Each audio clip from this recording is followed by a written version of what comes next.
ኦርቶዶክስ ተዋሕዶ ቤተክርስቲያንም ክርስቶስ ኢየሱስ በመስቀል ላይ የሰራውን የቤዛነት ስራ ሰርታለች ብለን አስተምረንም ሰብከንም አናውቅም። ልክ ክርስቶስ ኢየሱስ በመስቀል ላይ ለምን ተበሳጭቶ ማዋረድ አባታችንን ማዋረድ ለምን ፈለጉ? ቤተኩሉ ገራ አንዴ ይህንን ሀሳብ ልናገር።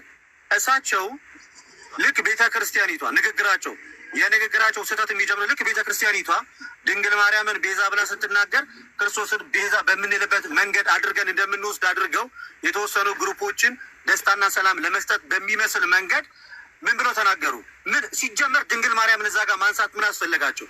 ማስተማር ካለባቸው ጌታ ኢየሱስ ክርስቶስ በመስቀል ላይ ያደረገውን የማዳን ስራ ማንም ሰው ሊሰራው አይችልም፣ የእሱ ቤዝነት ከሌሎቹ ቤዛነት ጋር የሚገናኝ አይደለም ብሎ ክሊር አድርጎ ቬግ ባልሆነ መንገድ ክሊር ሳያቀላቅሉ ሳይደበላልቁት መናገርና ማስተማር ማንም ከልክሏቸው አያውቅም። ምክንያቱም ሲሰበክ የሚውልና የሚታደር ነገር ነው። በዕለተ ዓርብ እኛ የዛን ቀኑ ሙሉ ስንሰግድና እግዚአብሔርን ስናመሰግን ሕማሙን ስናስብ የነበር ነው። ድንግል ማርያም ተሰቅላለች ብለን ነው እንዴ?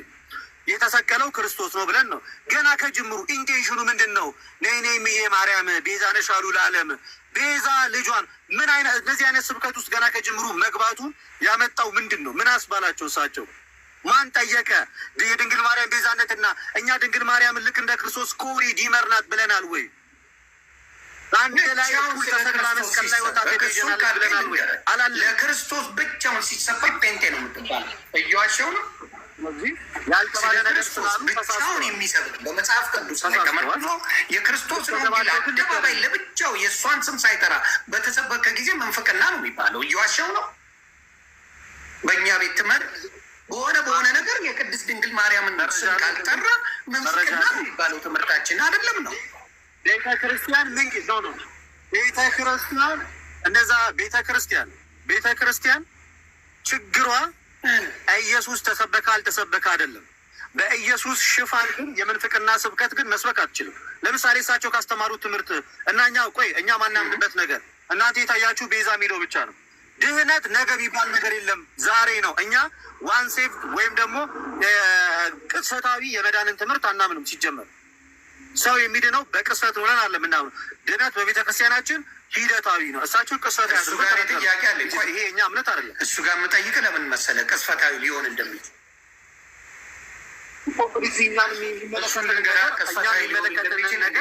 እሳቸው ኮምፕሊት ቅጽበታዊ እንዴት ይሆናል ካልክኝ እኔ መልሶ አለኝ እና እንነጋገርበታለን። ክርስቶስ በተሰቀለ ጊዜ አንዱ ሰደበው፣ አንዱ አመሰገነው። እዛ ምንም ነገር የለም።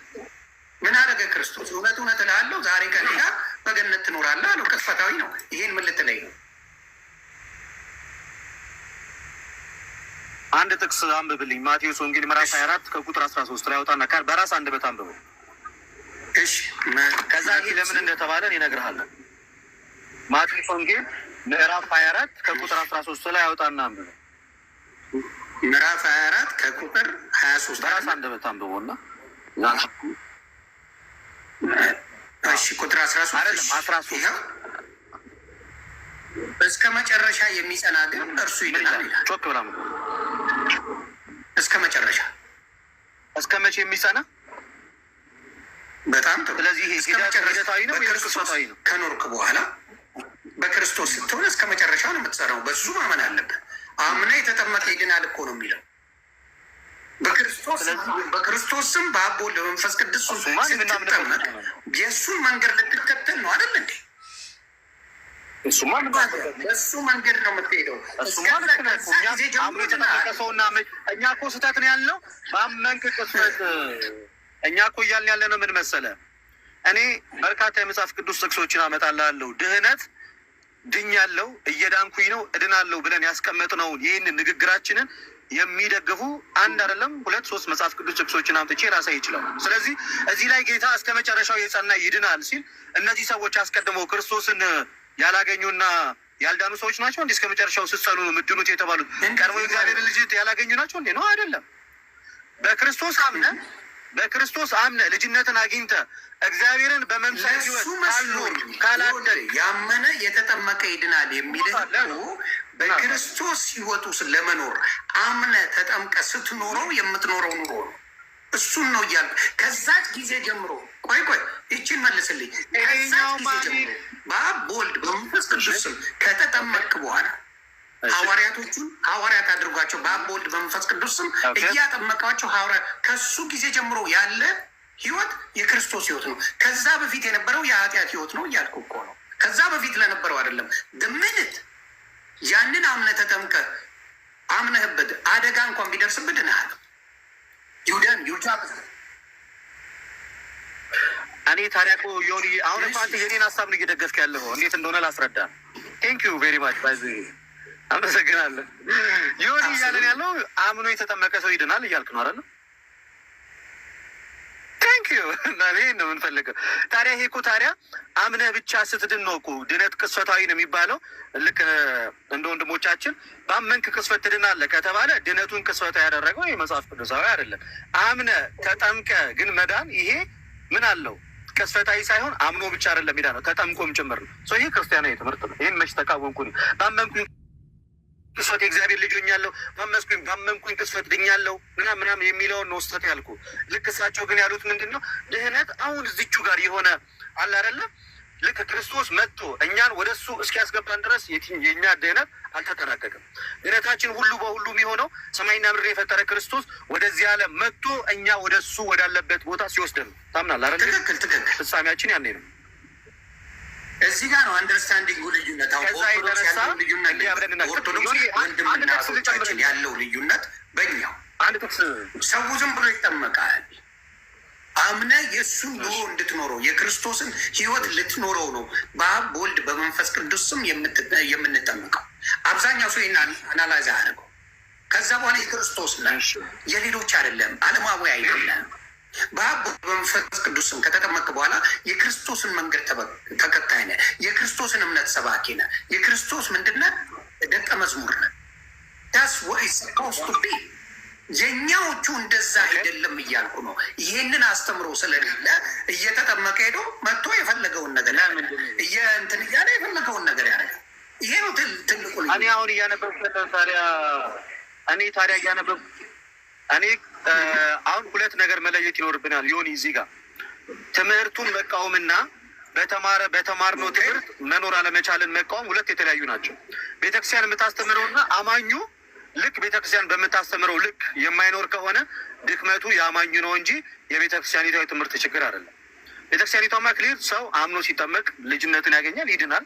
ከዛ ክርስቶስን በመምሰል ህይወት ያድጋል። ከዛም በኋላ ጌታ ኢየሱስ ክርስቶስ ወዳለበት እንገባለን ብለን የምናምን። ግን አንድ ሰው ዘልዛላ ከሆነ የጌታን ቃል የማይሰማ ከሆነ ከኃጢአት የማይርቅ ከሆነ ስጋውን የማያሸንፍ ከሆነ በእርዳኑ የቤተክርስቲያን ሳይሆን የራሱ ነው። ይህም ደግሞ ልክ ጌታ እንደተናገረ በዚህ በገላትያ መልእክቱ የተወደደው ሐዋርያው ቅዱስ ጳውሎስ እንደዚህ ብሎ ይናገራል። ቁጥር 7 ገላትያ 6:7 ላይ አትሳቱ አለ። ስለዚህ መሳት የለብንም ክርስቲያኖች። እግዚአብሔር አይዘበትበትም። የስ ሰው የሚዘራውን ሁሉ ያንኑ ደግሞ ያጭዳልና በገዛ ስጋው የሚዘራ ከስጋ መበስበስን ያጭዳል። ሚኒንግ በስጋ የምትዘሙት ከሆነ በስጋ እግዚአብሔርን የሚያስከፋ ስራ የምትሰራ ከሆነ መበስበስን ታጭዳለህ ነው። ቀጠል ላለ ተወዳጅ ሐዋርያ ጳውሎስ በመንፈስ ግን የሚዘራው ከመንፈስ ምን ያጭዳል? የዘላለም ሕይወት ያጭዳል። ስለዚህ መልካም ፍሬ የሚሰሩ ሰዎች የዘላለም ሕይወትን ያጭዳሉ። ቤተክርስቲያን ጥሪዋ አትዘብቱ በእግዚአብሔር ላይ በስጋችሁ በሚበሰብሰው ስጋችሁ እግዚአብሔር አምላካችሁን አታሳዝኑት፣ ባይሆን በመንፈስ ዝሩ የዘላለም ሕይወትን እንድታጭዱ። ቀጥላለና ጳውሎስ ቁጥር 9 ላይ ባንዝል በጊዜው እናጭዳለን፣ መልካምን ስራ ለመስራት አንታክት። አየ ስለዚህ ትምህርቱ ይሄ ነው። ሰው ግን ከዚህ ትምህርት ፈቀቅ ካለ እና ወጣ ካለ ድክመቱ የትምህርቱ ሳይሆን አባታችን ላይ ይቅርታ እንዲጠይቁ የተደረገበት ነገር ምንድን ነው? ይቅርታ ስላቆያችሁ ኤፍሬምም ወንድማችንም ስላቆያችሁ ጥያቄዎቻችሁን ትጠይቃላችሁ። እስከዛ ይህን ይመልስልኝ። ለምንድን ነው አባታችንም በዛ ደረጃ እንዲዋረዱ የተፈለገበት ይቅርታ እንዲጠይቁ የተፈለገበት ብዙ ስማቸው እንዲጠለጠል የተደረገበት ምንድን ነው? እስቲ ዘግበኝ። ኦኬ፣ በጣም ጥሩ። እኔ በመጀመሪያ ደረጃ አባታችን ምንድን ነው ትምህርት ላይ የተሳሳቱት። በቃ አለቀ። ሌላ ፐርሰናል ችግር አልነበረባቸውም፣ ወይም የስነ ምግባር ጉድለት አልነበረባቸውም፣ ወይንም ደግሞ ሲጠጡ ወይንም ደግሞ ሲዘሙቱ ወይንም ደግሞ በግብረ ኃጢአት ተይዞ ሲጨማለቁ አልተገኙም። ህዝቡን ሰብስበው እያስተማሩ በትምህርታቸው ላይ ህጸጽ ወይንም ጉድለት አለበት ብላ ያየችውን ቤተ ክርስቲያን ይህ ትምህርት የቤተ ክርስቲያኒቷ ትምህርት አይደለም፣ ቤተ ክርስቲያኒቷ እንደዚህ ብላ አታምንም ብላ ቤተክርስቲያን ጠራቻቸው። ቅዱስ ሲኖዶስ ተሰበሰበ። ከቅዱስ ሲኖዶስ እሳቸውም እኔ ለማለት የፈለግኩት ብለው መግለጫቸውን ሰጡ። እኔ የምቃወመው ምንድን ነው? አባታችን የተገኘባቸው የሃይማኖት ወይም የትምህርት ስህተት ነው እንጂ የምግባር ስህተት አይደለም። የተሳደበው እሳቸው ላይ አንደበቱን ያላቀቀው የስድብ ቃላትን የተናገረ በጣም ያክፋፋቸው የተቆጣቸው ያ ሁሉ ፍርዱ ይቀበላሉ ብዬ ነው ማለት። እንደዛም በመሆኑ ከሚያዝኑት ግለሰቦች ውስጥ አንዱ ኔ። በጣም ጥሩ። የመጀመሪያው ስህተት ድንግል ማርያም ቤዛዊተ ዓለም አትባልም። ይሄ ትምህርት በእኛ ቤተክርስቲያን ውስጥ እኛ ድንግል ማርያም ቤዛዊተ ዓለም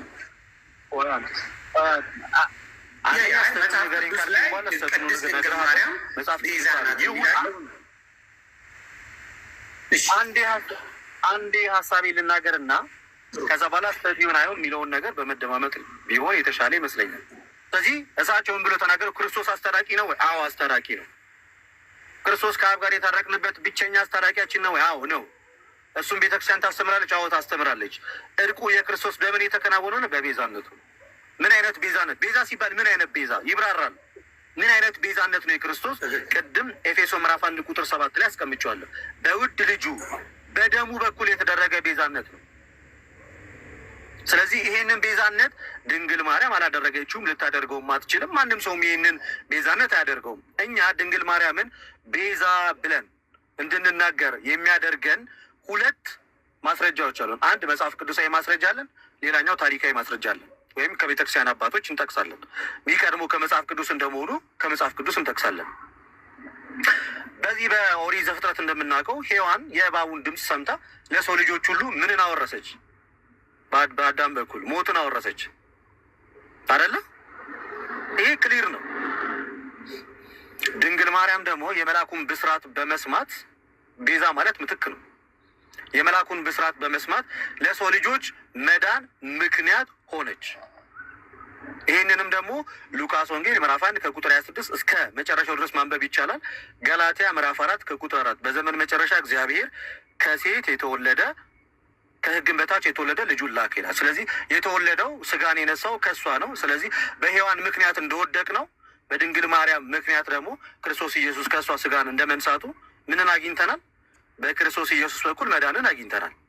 ይሄ መጽሐፍ ቅዱስ የሚያስረዳው ነው። ቅዱስ ኢራኒየስ አጌነስት ሄሬሲስ ቡክ 3 ቻፕተር 10 ላይ ደግሞ ምን ብሎ ይጠራታል? በመጀመሪያዎቹ መቶ ክፍለ ዘመን የነበረው የቤተ ክርስቲያን አባት ኮዝ ኦፍ ሳሊቬሽን ሊትራሊ ሔዋን ምን አለ? ሔዋን ዕፀ በለስን በመብላቷ ለራሷም ለልጆቿም ሁሉ ምን አደረገች? ሞትን አመጣች። ድንግል ማርያም ደግሞ ምን የመልአኩን ብስራት በመስማቷ ለሰው ልጆች መዳን ምክንያት ሆነች ብሎ ሊትራሊ በቀጥታ ኮዝ ኦፍ ሳሊቬሽን ወይም የመዳናችን ምክንያት ናት ብሎ ያስቀምጣታል። ከዚህ ተነስተን ምን ብለን ጠራናት? ድንግል ማርያም ቤዛ ብለን። ስለዚህ ቤዛነቷ የክርስቶስ የማዳን ስራን ተክቶ የተሰራ ቤዛነት አይደለም። አባታችን ግን ሲናገሩ በንግግራቸው ላይ ቤዛ ልጇ ነው ሲሉ ልክ እኛ ቤዛ ማርያም ናት እንደ ክርስቶስ ያለን አስመስሎ ስለተናገሩ በዚህ ስህተት ነው። ከዛ አንጻር ነው የተናገሩት እሳቸው። እኛ ደግሞ አንድም ቀን ልክ ቤዛ ኢየሱስ ነው እንደምንለው ቤዛ ድንግል ማርያም ናት ብለን አላልንም። እንዳልናስመስለው አይባልም ብለው ማስተማራቸው እጅግ በጣም ነውርና ስህተት ነው። ለዚህም ቤተ ክርስቲያን ቀኖናዊ ስርዓቷን ተከትላ አርማቸዋለች። የተሳደቡትና ሌላ ነገር የተነጋገሩት ሰዎች ደግሞ ወይ የቤተ ክርስቲያንን ትምህርት ማንበብ ማጥናት ይኖርባቸዋል። ስለዚህ እኔም እያልኩ ያለሁት መጽሐፍ ቅዱሳዊ ላይ ቤዝነቷ ተጠቅሷለሁ እያልኩ እየጠየቅኩ ነው። መጽሐፍ ቅዱስ ላይ ባለው ቅድስት ድንግል ማርያም ቤዛ ናት የሚል ጥቅስ አለ ወይ ብዬ እየጠየቅኩ ነው። አሁንም በድጋሚ ድንግል ማርያም ቤዛ ናት የሚል መጽሐፍ ቅዱስ ላይ ቃል በቃል የለም። ልክ ስላሴ የሚለው ቃልም መጽሐፍ ቅዱስ ላይ ቃል በቃል አናገኝም። መንፈስ ቅዱስ በቀጥታ አምላክ ነው የሚል ቃል መጽሐፍ ቅዱስ ላይ ቃል በቃል አናገኝም፣ ተጽፎ አናገኝም። ቃል በቃል መጽሐፍ ቅዱስ ላይ አልተጻፈም እና ይሄ ምን ተብሎ ነው የሚጠራው? ኤግዛክት ወርድ ፋላሲ ብለን ነው የምንጠራው። ዊች ኢዝ ፋላሲ ነው። ኤግዛክት ወርድ ፋላሲ ይባላል። በጣም ጥቂት ነገር ነው። በጣም በግልጽ የተጻፉ ነገሮችን አልተጻፈ አባታችንን መወንጀል ቃል በቃል አልተጻፈም ነው ያልኩት።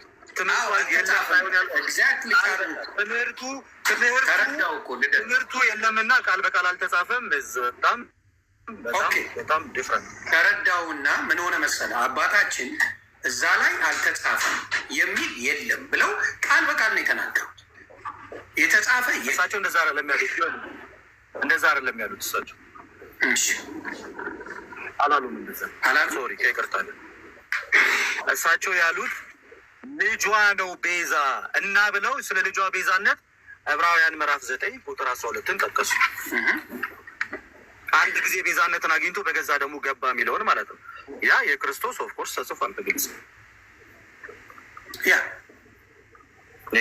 ስለዚህ ተጽፏል። ይህን ምንም የሚከራከር አሁን እስቲ ሌሎቻችሁ ኤፍሬም ባለ ጊዜው እንኳን ደህና መጣ። እስቲ በዚህ ጉዳይ ላይ ያለን ሀሳብ በጣም ቴንኪዩ ትዕግስት ኖሮ እስካሁን ስለጠበቅ ብዙ አስጠብቅ ያለው በጣም ይቅርታ። እስቲ የምትለውን ነገር እንስማ፣ ከዛ ወደ ሳሚ እንሄዳለን። እሺ ዮኒዬ ስላስገባህኝ ምድል ስለሰጠኝም አመሰግናለሁ። ያው ብዙ ፖይንት እንትኖች ስለተነሱ በጣም ብዙ ነው ጥያቄ ያለኝ። ጥያቄውን ወይ ሀሳብ የምሰጠው አላወኩም፣ ግን ሀሳብ እንድሰጥ እድል ስለሰጠኝ አሁን መጨረሻ ላይ ካላችሁት ብንጀምር፣ ለምሳሌ ልደትዬ ሰላም ብያለሁ። በነገራችን ላይ ሳሚዬም ሁላችሁንም ሰላም ብያለሁ። ከታች ያላችሁትንም ልደት በተደጋጋሚ ምን ስትል ነበር? ኮምፓራቲቭ እየሰራህ ውጪ መጽሐፍ ቅዱስ ማይሰራውን ለምሳሌ መጽሐፍ ቅዱስ አዳምና ኢየሱስን በተደጋጋሚ ያመሳስላቸዋል። ለምሳሌ አንደኛ ቆሮንቶስ 15:22 ላይ ሁሉ በአዳም እንደሚሞቱ ካለ በኋላ ሁሉ ደግሞ በክርስቶስ ሕያው ይሆናሉ እያለ ይናገራል። ሮሜ 5:14ም በርካታ ክፍሎች ላይ በአዳም ሞት በኢየሱስ ሕይወት እያለ ይናገራል።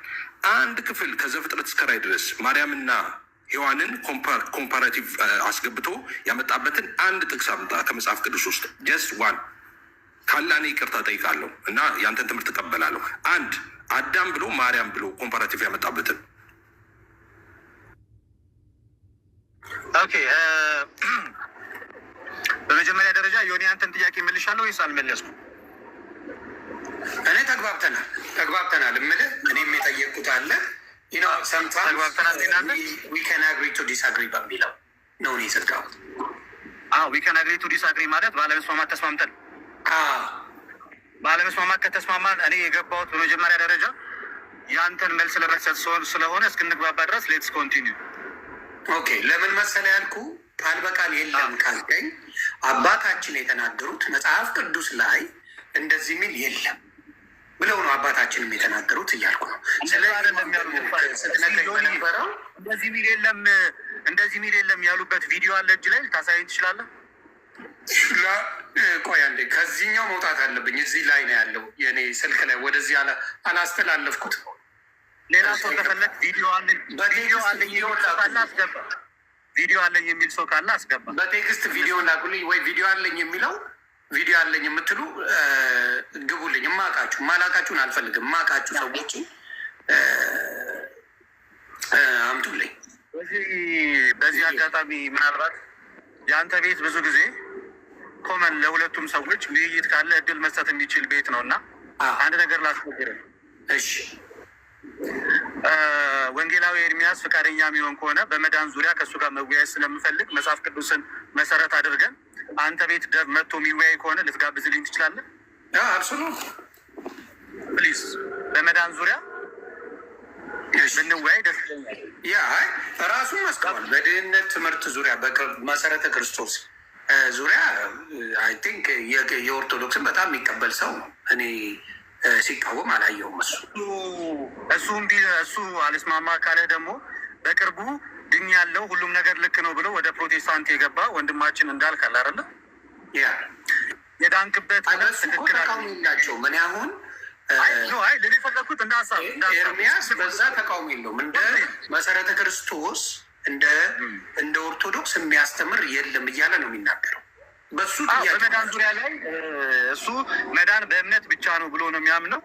በአማምን ብቻ መጽሐፍ ቅዱስ ደግሞ እንደዛ አያስተምርም ብዬ ስለማምን ለእምነት ብቻ አይደለም ብዬ ሞግተዋለሁ። ብዙ ጊዜ ጥሪ አቅርቤለታለሁ። እሱ ጥሪ የሚያቀርቡት በምኑ መሰለህ? ይቅርታ እንቀጥላለን። ኤፍሬም በጣም ይቅርታ።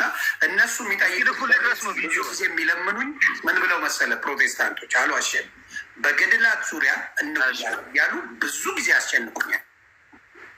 በገድላት እሱ ደግሞ እኛ መልስ ሰጠናል። ቀላትና ደርሰናል። የሃይማኖት መከራከሪያ አይደለም እንኳን ለፕሮቴስታንቶች አሁን ቤት አንገባም። ንገር ቤት አይደለም። አንድ ይቅርታችን ሀሳብ ልጨርስ። ገድላት ድርሳናትን 101 ጊዜ ተናግረናል። የሃይማኖት መከራከሪያችን አይደለም። መጽሐፍ ቅዱስ አለ፣ የቤተክርስቲያን የአባቶች ትምህርት አለ ለመከራከሪያ። የሃይማኖት መከራከሪያ ካልሆነ ለምን እንጠቀመዋለን? ምክንያቱም የሃይማኖት መከራከሪያ የምንጠቀምበት ምንድን ነው? ቤት ውስጥ ያሉ ክርስቲያን ልጆች እንዲያነቡት ሴት ምንድን ነው ጥቅሙ? ለሃይማኖት አሁን ለምሳሌ ኦርቶዶክስ እምነታችን ናት። ለሃይማኖት መከራከሪያ የማይበቃ ብቁ ካልሆነ ለምንድን ነው የምንጠቀመው እያልኩ ዋይ የምንጠቀመውማ ገና ከጅምሩ ሃይማኖታችንን ልንመሰረትበት ወይም ዶግማችንን መከራከሪያ የሚሆነው ምንጊዜም ሃይማኖት ነው፣ ወይንም ደግሞ መሰረታዊ ዶግማ የማይለወጠው የማይሻሻረው እምነት ላይ ነው የምንወያየው እንጂ ገድላትና ድርሳናት ስህተት ሊኖርባቸው ይችላል። ስህተት ሲኖርባቸው እንደ ሁኔታው ቤተክርስቲያን ልታርማቸው በምትችለው ነገር ላይ ማንም ገብቶ አይወያይም። በማይታረመው ዶግማችን ክሊር ግልጽ በሆነው ትምህርታችን በተለያየንበት ትምህርት ነው ከፕሮቴስታንቱ ጋር የምንወያየው። ይሄ የቤተክርስቲያናችን ግልጽ አቋም ነው። ምክንያቱም ደግሞ ገድላትና ድርሳናት የሃይማኖት መከራከሪያ ያልሆኑት ሃይማኖት ከእነሱ ስለማይሰራ ዶግማ ከገድላት ስለማይወጣ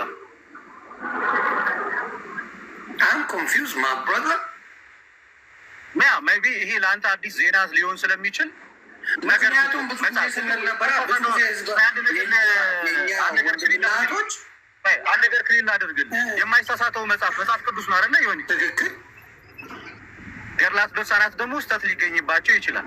ስህተት ሊገኝባቸው ስለሚችል በማይሳሳተው መጽሐፍ ቅዱስ እንፈታተሽ እያልን ነው። ራስ እኮ እየነገርከኝ ነው። እዚህ ጋር ስህተት ሊኖርባቸው ይችላል ካልከኝ አለመጠቀም ነው። እኛ ደግሞ ስህተት ካለበት ደግሞ ቤተክርስቲያን ስህተቱን እያረመችው እንጠቀምበታለን። ለዚህ ነው ስህተት ሊገኝበት ይችላል ብለህ ጥርጣሬ ካለ ከመጽሐፍ ቅዱስ ውጭ ሆኖ ጥርጣሬ የሚያመጣ ከሆነ ዋም ገነ ዩዝት ሊገኝበት ይችላል እና ሙሉ ለሙሉ ስህተት ነው ማለት አላልክም እኮ አልክ እያልኩ አይደለም። ቃል በቃል ያልከውን ነው የተጠየቀው። ስህተት ሊኖርበት ይችላል ካልከኝ ተጠራጥረዋል አይደለም? ዮኒ የፕሮቴስታንት 5ቱን መሰረታዊ እምነቶች ታውቃቸዋል? እኔ አላውቃቸው። ለምን ዋሻለሁ? እምነት ብቻ እኮ ልንገራ ካላወቃቸው አሁን እኔ መጀመሪያ የጠየቁኝን ነው የምልህ። ፕሮቴስታንቶች የጠየቁኝ እኔም ግራ ለምን እንደዛ እንደሚጠይቁ ልንገርህ። የመጀመሪያውን ልንገርና ትነግረኛለህ። ደስ ብሎኝ አዳምጣለሁ። እኛ ኦርቶዶክስ ብዙ ወንድሞች አሉኝ። እግዚአብሔር ምስክሬ እየፈሩ ነው። በጣም የሚፈሩትና የሚሳቀቁት በገድላት ጉዳይ ላይ ባለው ነገር የሚወያይ አንድ ኦርቶዶክስ የለም። አንወያይም ግን እናምናለን ልባል አልችልም። አንወያይም ግን የምናምነው ነገር ነው አይባልም። እማምነው ከሆነ ወያያል አላልንም እንደዛ ያለው ያላችሁ የኔ ጥያቄ ግን እየተረሳ ነው። ጥያቄ ጠይቄ አልተረሳም። እመነኝ ትልቅ ነገር ዞር አድርጌ በተክለ ሃይማኖት ዙሪያ ላይ ከኤርሚያስ ጋር መወያየት አልፈልግም። እኔ እኮ እያልኩ ነው በክርስቶስ እኮ እንለያያለን እናንተ እያልኩ እኮ ነው። የእሱኛው ልዩነታችንን ሳንፈታና ሳንጨርስ በክርስቶስ የማዳን ዙሪያ ላይ ሆድና ጀርባ ሆነን እናንተ በገድላትና ድርሳናት ምን አስወራኝ? በእኔ እኮ ቤተክርስቲያን ስትመጣ እኮ እንድታምን ማደርገው አስቀድሜ የገድላትና ድርሳናትን ሳይሆን ክርስቶስ ኢየሱስ የዘላለም የአብ ልጅ እንደሆነና በእርሱ በኩል የተሰራውን ድነት በሚስጥራት በኩል ታገኛለህ ወይንስ አታገኝም? ሚኒንግ በጥምቀት ያንን ሸምጥጠ መጣ ያን ወደ ጎን አድርገህ ገድላት ነው ብትለኝ ሴንስ አይሰጥም።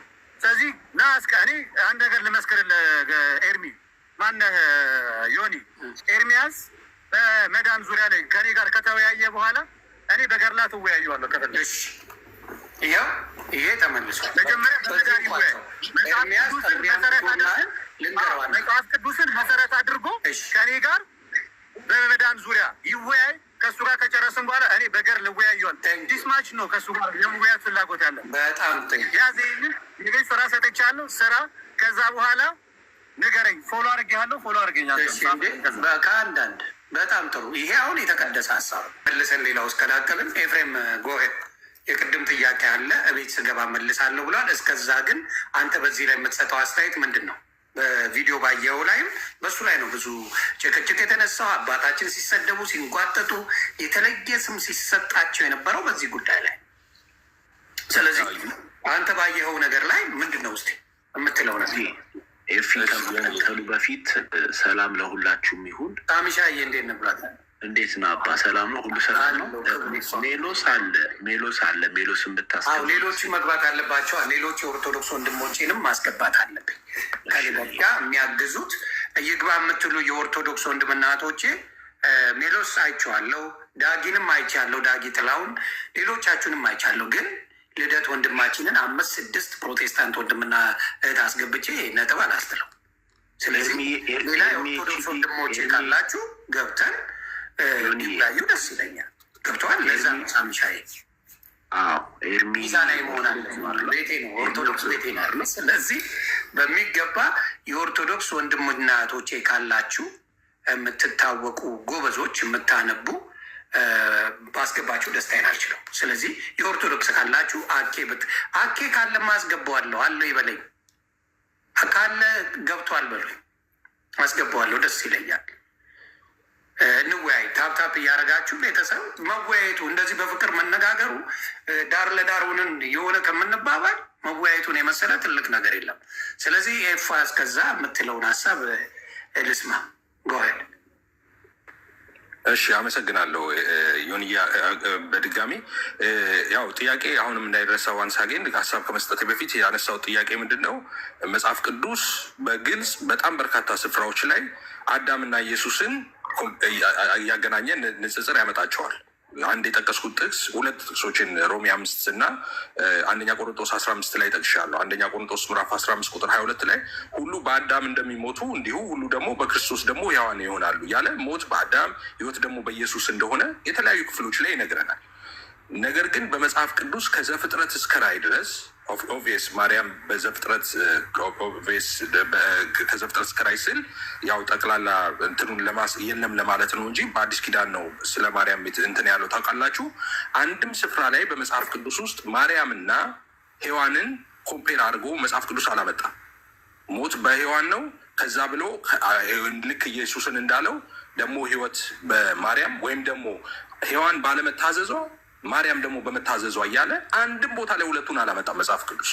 አንድም ቦታ ሁለቱን ባላመጣበት ሁኔታ የሔዋን ምሳሌ ነች ሔዋን ያለመታዘዝ፣ ማርያም ደግሞ የመታዘዝ ብሎ መጽሐፍ ቅዱስ ማይለውን መጽሐፍ ቅዱስ ይላል ብሎ ሲናገር ስለነበረ ከየት እንዳመጣው እሱን ክፍል እንዲያሳየ መጽሐፍ ቅዱስ አንድም ስፍራ ላይ የለም። ማርያምና ሔዋንን እያነጻጸረ አንድም ቦታ ላይ አልተናገረም መጽሐፍ ቅዱስ። አንደኛው እሱ ነው።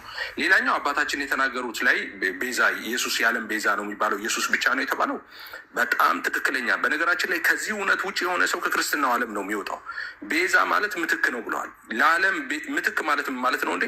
ለእኔ ኃጢአት ምትክ የሆነው ማን ነው? እንግዲህ ሰው ልጅ የጽድቅን ጥያቄ የተጠየቀ ሰው ሁሉ ኃጢአትን ሰርተዋል እግዚአብሔር ተመለከተ ይላል። አንድ ጻድቅ የለም። ኦኬ፣ ሁሉ ኃጢአት ሰርተዋል የእግዚአብሔርም ክብር ጎሏቸዋል ይላል። ስለዚህ እግዚአብሔር ሰው ሆኜ ሰውን አድናለው አለ። ለምክንያቱም ንጹህ ሰው ስለጠፋ ማለት ነው። የጽድቅን ጥያቄ የሚመልስ ሰው ስለጠፋ ክንዱ መድኃኒት አመጣችለት እንደሚለው በትንቢት መጽሐፍ ላይ የገዛ ክንዱ መድኃኒት አመጣችለት እንደሚለው ሰው ሆኜ ሰውን አድናለሁ አለ እና ቅድመ ዓለም በመለኮቱ ከአብ የተወለደው ድህረ ዓለም ከድንግል ማርያም ስጋና ደም ተካፍሎ ተወለደ። የጽድቅን ጥያቄ መለሰ። እኔን ወክሎ የእኛን ኃጢአትና በደል ተሸክሞ እኛ መቀጣት የነበረብንን የእኛን ቅጣት እሱ ተቀጣልን። ምትክ ሆነን ማለት ነው። የዓለም ምትክ እሱ ነው። የዓለም ቤዛ እሱ ነው። ማርያም ቤት በኩል ነው የዓለም ቤዛ ልትሆን የምትችለው አይደለም። ማርያም ለራሷም ኦቪስ ማርያም እኮ ራሷ ቅድም ስታነሱ ይሁንዬ አንድ የመጽሐፍ ቅዱስ ክፍል በጣም ይገርመኝ ነበር። ልደት ልክ ማርያም ብስራቱ ከመምጣቱ በፊት ገብርኤል ከመንገሩም በፊት ኦኬ ክርስቶስ ከመወለዱ በፊትም ልክ ጸጋን የተሞላች እንደነበረ አድርጎ ሲያነሳ በጣም ነው የሚያስደነግጥ። ጸጋ ማለት በነገራችን ላይ ነፃ ስጦታ ነው። መልአኩ ገብርኤል ሰላምታዋን የምታስታውስ ከሆነ ምንድን ነው ያላት ይሁንዬ? እዛ ላይ እኮ ሉቃስ 1 ላይ መጣና መጀመሪያ ጸጋን የተሞላሽ ካለ በኋላ ማለት ነው ደስ ይበልሽ ሀይል ፌቨርድ ነው። ጸጋን የሞላብሽ ማለት ሌላ አይደለም። መልአኩ ወደ እሷ ገብቶ ይላል ደስ ይበልሽ ጸጋን የሞላብሽ ሆይልና ጌታ ከአንቺ ጋር ነው፣ አንቺ ከሴቶች መካከል የተባረክሽ ነሽ አላት። በዚህ ጊዜ ማርያም ደነገጠች። ልደቴን አላነበበልህም ማርያሙ እና በእግዚአብሔር ፊት ጸጋን አግኝተሻል። አየህ ጸጋን ያገኘችው አሁን ነው። ጸጋን አገኘች፣ ተሰጣት። ኢየሱስን ስትወልድ እኮ ነው የተሰጣት፣ ከማርያም አይደለም። ጸጋ ማለት ነጻ ስጦታ እግዚአብሔር የሚሰጥ ነው። ከእሷ ፐርፌክሽን ጋር የሚገናኝ አይደለም። ማርያም ንጹሕ ስለሆነች ከሴቶች መካከል እሷ ኃጢአት ስለማት አይደለም፣ እንደዛ አይደለም። ጸጋን ሞላብሽ ማለት ይሄ ለዚህ ፌበር ተመረጥሽ ነው።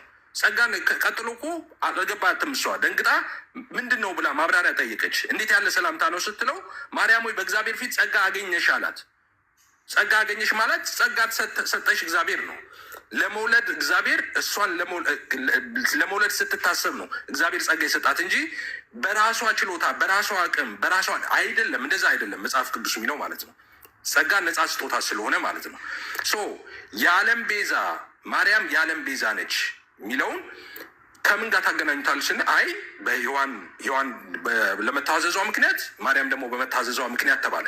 ኦኬ ማርያም በመታዘዟ ሔዋን ባለመታዘዟ ከሆነ በመጽሐፍ ቅዱስ አንድ ስፍራ ላይ ማርያምና ሔዋንን አነጻጽሮ አንድ ላይ ያመጣበትን አንድ ስፍራ አምጦ አለ። ካለ እንቀበል፣ ጭቅጭቁ ያልቃል። በቃ እዚህ ጋር አንድ ቦታ ካለ ማርያምና ሔዋንን ኮምፔራ ኢየሱስን እኮ አመጣ።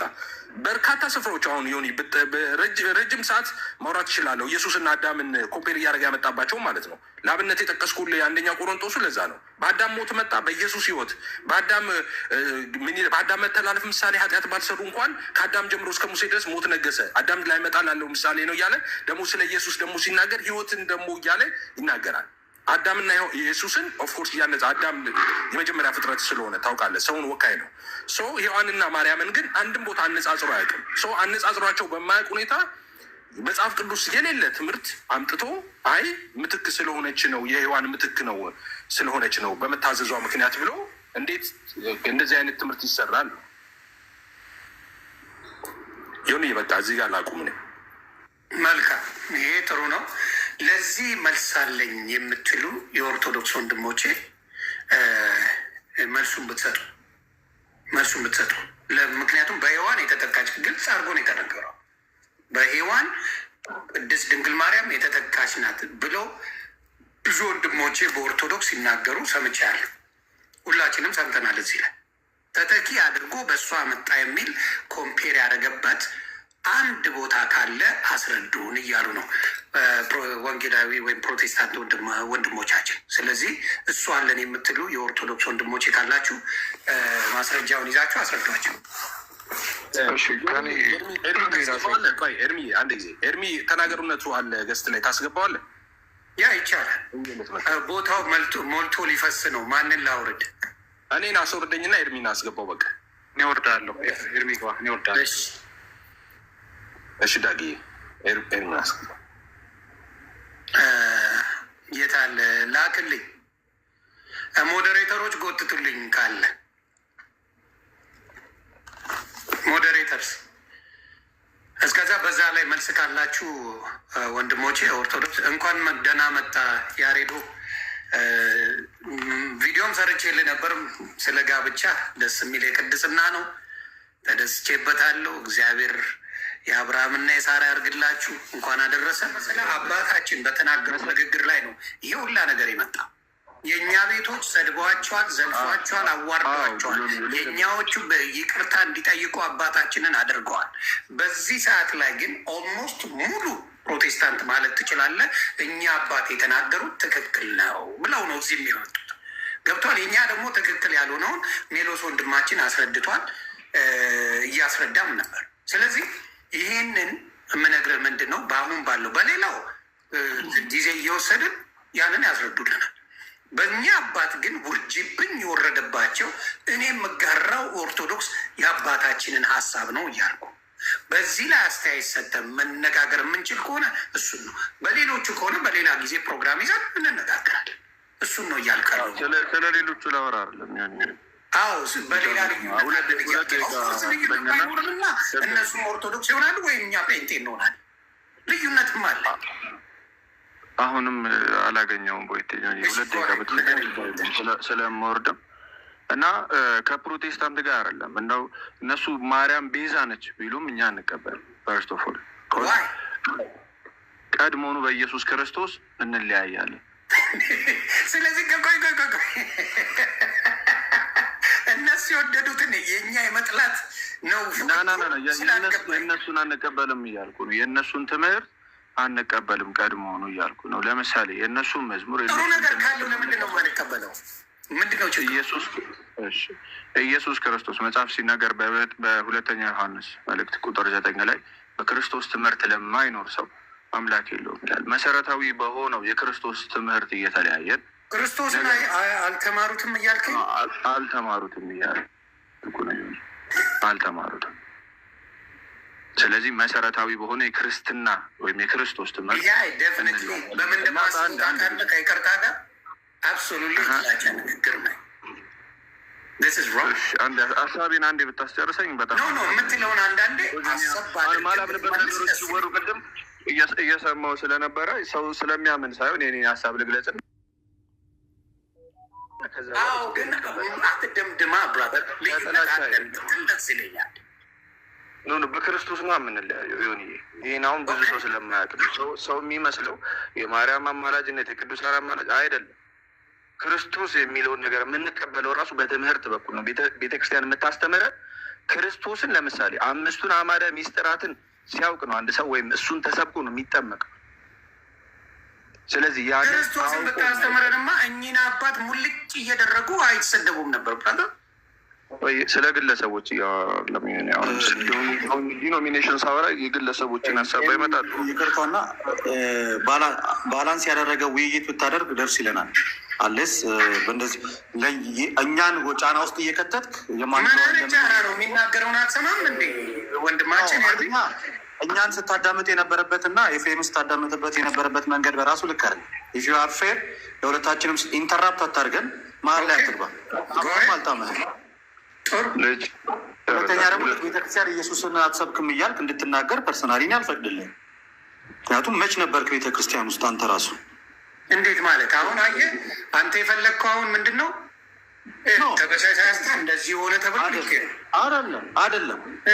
ከቅድም ጀምሮ ለማወያየት ብቻ ከሆነ የገባኸው ትምህርቱን ስለማታውቀው ሰዓት ሰተህ ቁጭ ነው ማለት ያለብህ። መጀመሪያ እኔን ላስረዳ እያልክ ወደዛ ማለት ነው። ጥያቄ ነበር አይደል? እኔን ልታስረዳ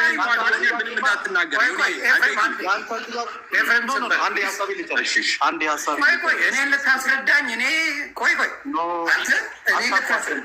እኔ ጥያቄ ግራ ገብቶኝ የመጣሁት አይደል እንዴ? ገብቶኛል። አንዴ ልጨርስልህ ፕሊዝ። ጥያቄ ጠየቀኝ እያቋረጥክም እንዲህ አሁንም እሱን አይደለም እኔ እንትን እያደረኩ ያለሁት እየተናገርኩ ያለሁት አንተ ጥያቄ ጠየቀው ትምህርቱን ስላላወቅከው ነው እንጂ ትምህርቱ ቢገባህና ብትረዳው ኖሮ ጥያቄ ሲጀምር አይኖርህም። ጥያቄ አልገባሁም። እንደዛ ከሆነ የምትጠይቀው በንግግሮች መሀል ላይ ወደዛም ወደዚህም ጥያቄ ከሆነ ይሄ የኔ ጥያቄ ነው ለነው እንጂ ማስቀመጥ ያለብህ ልክ ሌላ አይነት በሚመስል መንገድ ነገሩ እንድትቀይረው አንፈልግም። እኛ እንወያያለን። እኔ ያለው ያሬድ አለ፣ ኤርሚ አለ። ከየትኛውም ሰው ጋር ርዕሱን አስቀምጠን መወያየት እንችላለን። እኔ እኮ መኪና ቁሜ ነው እስካሁን ድረስ ከአንተ ጋር ሲወያየ ነበሩ። ቤት ስትገባ ዲቲንክ በፍርሃት ቢኖረኝ ኖሮ ቅድም ሙሉ ከአንተ ቤት መውጣት አልችልም ነበር እንዴ? እችላለሁ። ስለዚህ እስከ ዛሬ ብትሰብክ ኖሮ ንግግሮች ልክ አይደሉም። በጣም ጥሩ። እስከ ዛሬ ኢየሱስን ብትሰብከን ኖሮ ብለህ ቤተክርስቲያኔ ኢየሱስን እንደማትሰብክ አድርገህ እንድታወራ ፐርሰናሊ አልፈቅድልም። ምክንያቱም ቤተክርስቲያን ውስጥ አልነበርክም። ፍሮም ቬሪ ቢግኒንግ አንተ የታየ ይሰበክ አይሰበክ በምን አወቅ? እንደዛ ብለህ ኮንክሉዥን መስራት እንዳልነበርኩ በምን አወቅ? አንተ ንገረኝ እስኪ። ቤተክርስቲያን የተማርክበትን ነገር አውጣና አሳየኝ። ይሄን ጠቅስልህ ከመንገድ እያመጣሁ ነው እንዴ? የቤተክርስቲያን መጽሐፍ ቅዱስ ላይ እያመጣሁ ስለ ሉቃስ ስንነጋገር፣ ስለ ዮሐንስ ስንነጋገር፣ ስለ ኢሳያስ ስንነጋገር ከመሬት እየፈጠርኩ ነው ማመጣው እንዴ? ይፍታት አደርገው እሱን አይደለም ያልኩህ። እና ምኑን ነው ምትለኝ? በሰንበት ትምህርት ቤት ተምረህ አልፈሃል? አልተማርኩም። መጽሐፍ ቅዱስ እኮ ነው የሚያስተምር አይደል እንዴ? በጣም ያልገባኝን እጠይቃለሁ። አልተምርም አላልኩኝም። ፕሊዝ ያልገባኝን እጠይቃለሁ። እኔ አትጠይቅ አላልኩኝም። አሁንም እያልክ ያለው የእናንተ ክራይቴሪያ እናንተ ሄዳችሁበት ኦርቶዶክስ አትባልም እያልኩ ያለሁት። ስለዚህ ሺፍት ሳታረግ ዳይሬክት መልስልኝ። ይቅርታ በጣም በማር ስለገባም ሶሪ እንትን እናርገው። ሞር የምንጠቀምበት ታይም ይሁን የምንማርበት አይዲያ ሼር የምናደርግበት ይሁንና በዛ ሴንስ እናርገው። ችግር የለውም። ኦፌንሲቭ የሆኑ ቃላቶች ካሉም እንትን እናርግና ቶሌሬት አድርገን ወደ ፖይንቱ ላይ ከፖይንቱ ሰዓትንና ፐርሰናል ላይፎች እንዳይሆኑብን ፖይንቱ ላይ አንዴ ፎከስ ብናደረግ ፈቃደኛ ከሆናችሁ ዮኒም ልደትሻል። እኔ ፈቃደኛ ነኝ። ወደ ጀጅመንት ስለተሄደ የሚመጣ ነገር ስለሌለ ባላንስ አይደለህም ነው እያልኩ ያለሁት። ያሬዶ አሁን አንድ ደቂቃ ነው የተነፈሰው እኮ ልጁ። እስካሁን ሰዓት ስናወራ አንዴ አንተ ያምም ወደ ቤት ልግባ ባልክበት ሰዓት ነው ኤፍሬም ያወራ። እሱም ጥያቄ ሊጠይቅ ኤፍሬም ያነሳቸውን ሁለት ነገሮች ልመልስ። ከሉቃስ ወንጌል ልጀምር። ሰዓት እያያዝን ይሻላል። እንደሱ ከሆነ ሰዓት መያዝን ጀምር። እስካሁን አልተያዘማ። ዮኒ ምን መሰለህ የተነሱትን ሀሳብ ሰጥቼ ከዛ በሰዓት የምንወያይበት ቦታ እንድንሄድ ፈልጌ ነው። ለዛ ያሬድ ያለ ሰዓት ያውራ ዮኒዬ እና ቀጥሎ የሚያወራውም ሰው ደግሞ ከእኛም ወገን ያለ ሰዓት እናወራለን። እሺ ቀጥል ያሬድ። እሺ ኤፊ ሁለት ጥያቄ አንስቷል። አንደኛው በንጽጽር የተቀመጠ ነገር አለ ወይ አይደለ? የመጀመሪያው ለምሳሌ ሔዋን ከእመቤታችን ጋር ወይም ከድንግል ማርያም ጋር ተነጻጽራ የተቀመጠችበት ቦታ አለ ወይ? መጽሐፍ ቅዱስ ነው። ሁለተኛ ደግሞ ድንግል ማርያም ጸጋን የተሞላችው ስትወልድ ነው ብሏል። ኦኬ ከድንግል ማርያም እንጀምር። የሉቃስ ወንጌል ምዕራፍ 1 እንዲህ ይላል። ሳይሆን ለመውለድ ስትታጭ ያሬድ ሚስ ሪፕሬዘንት እንዳታደርገኝ። ለመውለድ ስትታጭ ቅድም ስትወልድ የሚል ነገር የሰማው ስለመሰለኝ ነው። ኤፍሬም ተሳስቻለሁ ወይ? ሌሎቻችሁ ለመውለድ ስትታጭ ገብርኤል እኮ መቶ ያበስራት ነው አይደል? ከብስራቱ በኋላ ነው የምትለው? መዝሙርን ከፋ ነው ገብርኤል ሲነግረን ለመውለድ ስትታጭ ጸጋ ተሰጥቶሻል ያላት። ስትታጭ ማለት መቼ ማለት ነው? እሱ ገብርኤል ካበሰራት በኋላ ማለት ነው? ሲያበስራት ማለት ነው? ገብርኤልማ ከታጨች በኋላ ነው ሊያበስራት የመጣው አይደለም እንዴ? እግዚአብሔር ነው ያጫት እኮ ገብርኤል ሳይሆን እኮ። መቼ ነው የታጨችው? ኤፍሬም የታጨችው ገብርኤል መጥቶ ብስራቱን ከመንገሩ በፊት። ኦኬ በጣም ጥሩ። እሱን ነበር የፈለኩት። አንዴ ትልቁ ላይ ያገኘውን ጥቅስ ላሳይ። እኔ ቅድም ከወለደችው በኋላ ያልክ ስለመሰለኝ ነው። ሮንግሊ ተረድቼ ከሆነ ይቅርታ ኤፍሬም። እሺ ኦኬ። የሉቃስ ወንጌል ምዕራፍ 1 እንዲህ ይላል። መልአኩም ወደ እርሷ ገብቶ እንደገባ ምላት ደስ ይበልሽ ጸጋ የሞላብሽ ሆይ ነው የሚለው። ጸጋ የሞላብሽ ሆይ። ጸጋ ሊሞላብሽ አላለም። ጸጋ የሞላብሽ ነው ያለው። ኦልሬዲ ምልዕተ ጸጋ ናት ማለት ነው። ጸጋ የተሞላች ናት ማለት ነው። ኦራይት ጸጋ የሞላብሽ ሆይ። ጌታ ደግሞ ከአንቺ ጋራ ነው። ከአንቺ ጋር ሊሆን ነው አላላትም። ጌታ ከአንቺ ጋራ ነው። አንቺ ከሴቶች መካከል የተባረክሽ። ይሄ ገና ጌታ ሳትጸንስ በማህፀኗ አካላዊ ቃል ሳይጸነስ ማለት ነው። ከሴቶች መካከል የተባረክሽ ነሽ። አንድ ደግሞ ጌታ ደግሞ ከአንቺ ጋራ ነው። 2 ጸጋ ደግሞ የሞላብሽ ነሽ። ይሄ መቼ ነው? ገና ገብርኤል ከመምጣቱ በፊት ገብርኤል መጥቶ የሆነላትን ነገር የነገራት አስቀድሞ ጸጋ እንደሞላት ገለጠላት እንጂ በእግዚአብሔር ዘንድ አስቀድማ ጸጋን አግኝታለች ማለት ነው። እርሷን ባየችው ጊዜ ከንግግሩ በጣም ደነገጠች እና ይህ እንዴት ያለ ሰላምታ ነው ብላ አሰበች። ሰላምታው ገረማት። ስለዚህ ምን አላት? መልአኩም እንዲህ አላት፣ ማርያም ሆይ በእግዚአብሔር ፊት ጸጋን አግኝተሻል ይላል። መቼ ነው ይሄ ብንል አስቀድሞ እግዚአብሔር መቼ ጸጋን እንደሰጣት፣ መቼ አስቀድሞ ጸጋን በእሷ ላይ ሊሰጥ እንዳጫትና እንደመረራት እሱን አሳያለሁ። ስለዚህ በእግዚአብሔር ፊት ጸጋን አግኝተሻል። ገብርኤል ሲመጣ አይደለም ጸጋን ያገኘችው። ገብርኤል መጥቶ ካበሰረ በኋላ ማለት ጸጋን አገኘችው። ገብርኤል ከመምጣቱ በፊት ገብርኤል ገለጠው ጸጋዋን እንጂ አዲስ ያመጣው ወይ ደግሞ ገና ሊሆን ያህል አይደለም። ጸጋ አላት። እግዚአብሔር ጸጋ ሰጥቷታል። በዛ ጸጋዋ ደግሞ ያንን ጸጋዋን ገለጠ።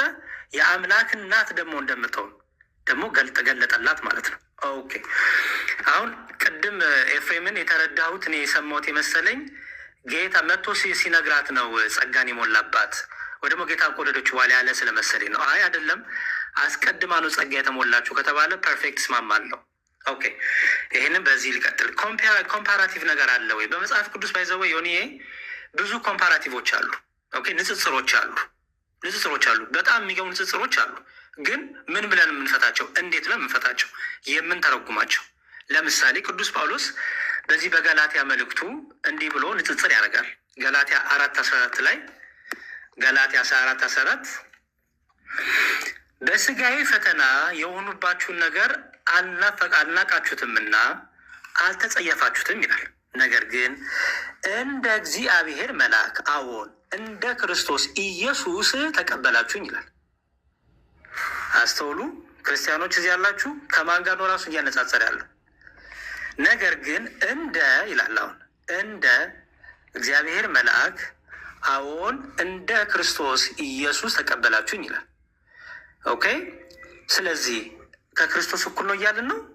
እንደሚለው ንጽጽር ስላለ እንደሚለው ውድድር ስላለ ከክርስቶስ እኩል ነው።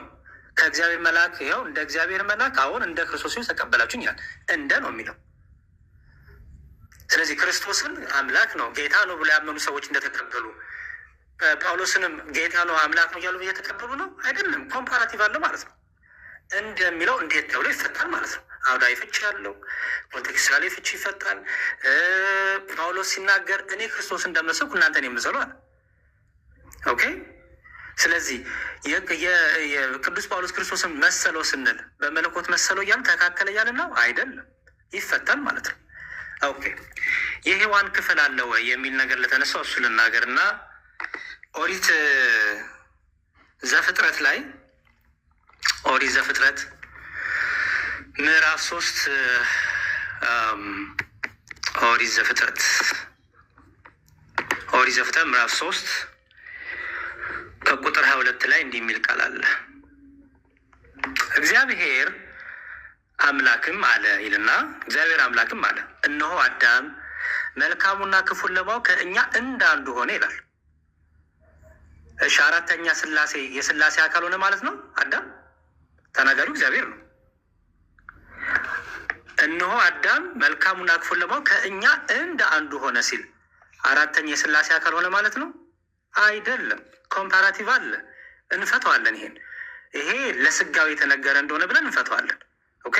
እዚህ ጋር እኮ ይኸው እዚህ ጋር ክርስቶስ አለ የሚል ቃል በቃል እኮ የለም፣ ግን ትምህርት አለ። ትምህርቱ ይፈታል። ኦኬ።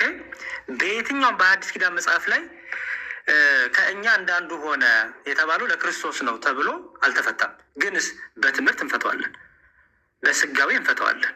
ግን እንደምትለው አለች። ስለዚህ አዳም ከመለኮት ጋር ተወዳደረ ማለት ነው። አዳም አራተኛ የስላሴ ከሆነ ማለት ነው አይደለም።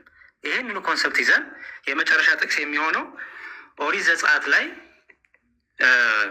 ኦሪት ዘፍጥረት ምዕራፍ 3 ቁጥር 15 ላይ እዚያው ያለው ላይ እንዲህ ይላል። አሁን እመቤታችን የመጣችበትን ላሳይ ነው። እግዚአብሔር አምላክም እባብን አለው። እግዚአብሔር አምላክ እባብን አለው ምን አለው?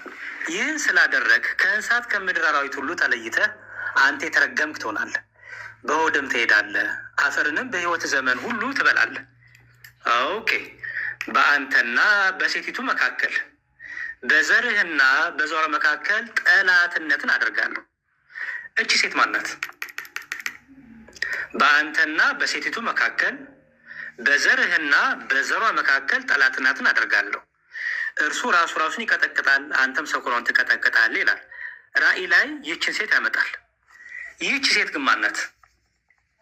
በአንተና በሴቱ መካከል ተብሎ ቅድም ክፉና ደጉን ለማወቅ ከእኛ እንዳንዱ ሆነ ብሎ የአዳምን በኋላ ስጋዌ በተለየ አካሉ አካላዊ ቃል ሰው እንደሚሆን ብለን ፈታ ነው። በአንተና በሴቱ መካከል በዘርህና በዘሯ መካከል ጠላትነትን አድርጋለሁ። አሁን እዚህ ጋር እቺ ሴት ማናት? ማናት እዚህ ጋር ኮምፔር የተደረገች ያለችው? በሚስጢር ወይ ደግሞ ወደፊት በሚሆን ማን ነው እዚህ ጋር የተነገረለት ያለው? ኦኬ። ማናት እቺ ሴት?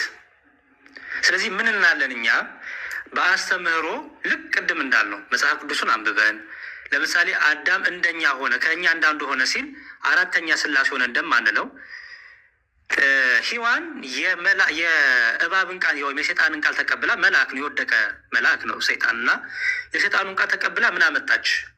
መርገምን፣ ሞትን ወደ ዓለም ሁሉ አመጣች አደለ ዮኒ? ሔዋን የሰይጣንን ቃል ሰምታ ምን መጣ? ሞት መጣ። ለሰው ልጆቹ ላይ ሞት ነገሰ። ኦኬ። ድንግል ማርያም ደግሞ የመልአኩን ቃል እሺ ብላ ስትቀበል ወደ ዓለም ሁሉ ምን መጣ? ለዓለም ሁሉ ምን ተሰጠ? ሕይወት ተሰጠ። ድንግል ማርያም የመልአኩን ቃል ይሁንልኝ ይደረግልኝ ብላ ስትቀበል እንደ ቃል ይደረግልኝ ስትል ለዓለም ሁሉ ምን መጣ? ሕይወት መጣ። ስለዚህ ድንግል ማርያምን ምክንያተ ድኂን እናታለን። ማርያምን ምክንያተ ድኂን እናታለን። ምክንያተ ድኂን እናታለን። ለምን? ከእሷ የሚወለደው ምን ስለሆነ? እባቡን ራሱን የሚቀጠቅጠው ስለሆነ ከእሷ የሚወለደው እባቡን የሚቀጠቅጠው ሞትን ድል የሚያደርገው ስለሆነ፣ ስለዚህ ኮምፔር እያደረግን በሔዋን ምክንያት ሞት አገኘን፣ በእመቤታችን በድንግል ማርያም ምክንያት ደግሞ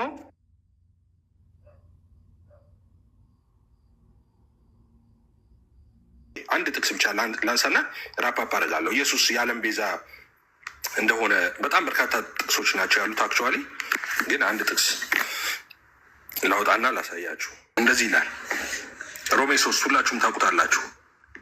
ሮሜ 3 እንደዚህ ይላል 3:22 ነው የማነበው።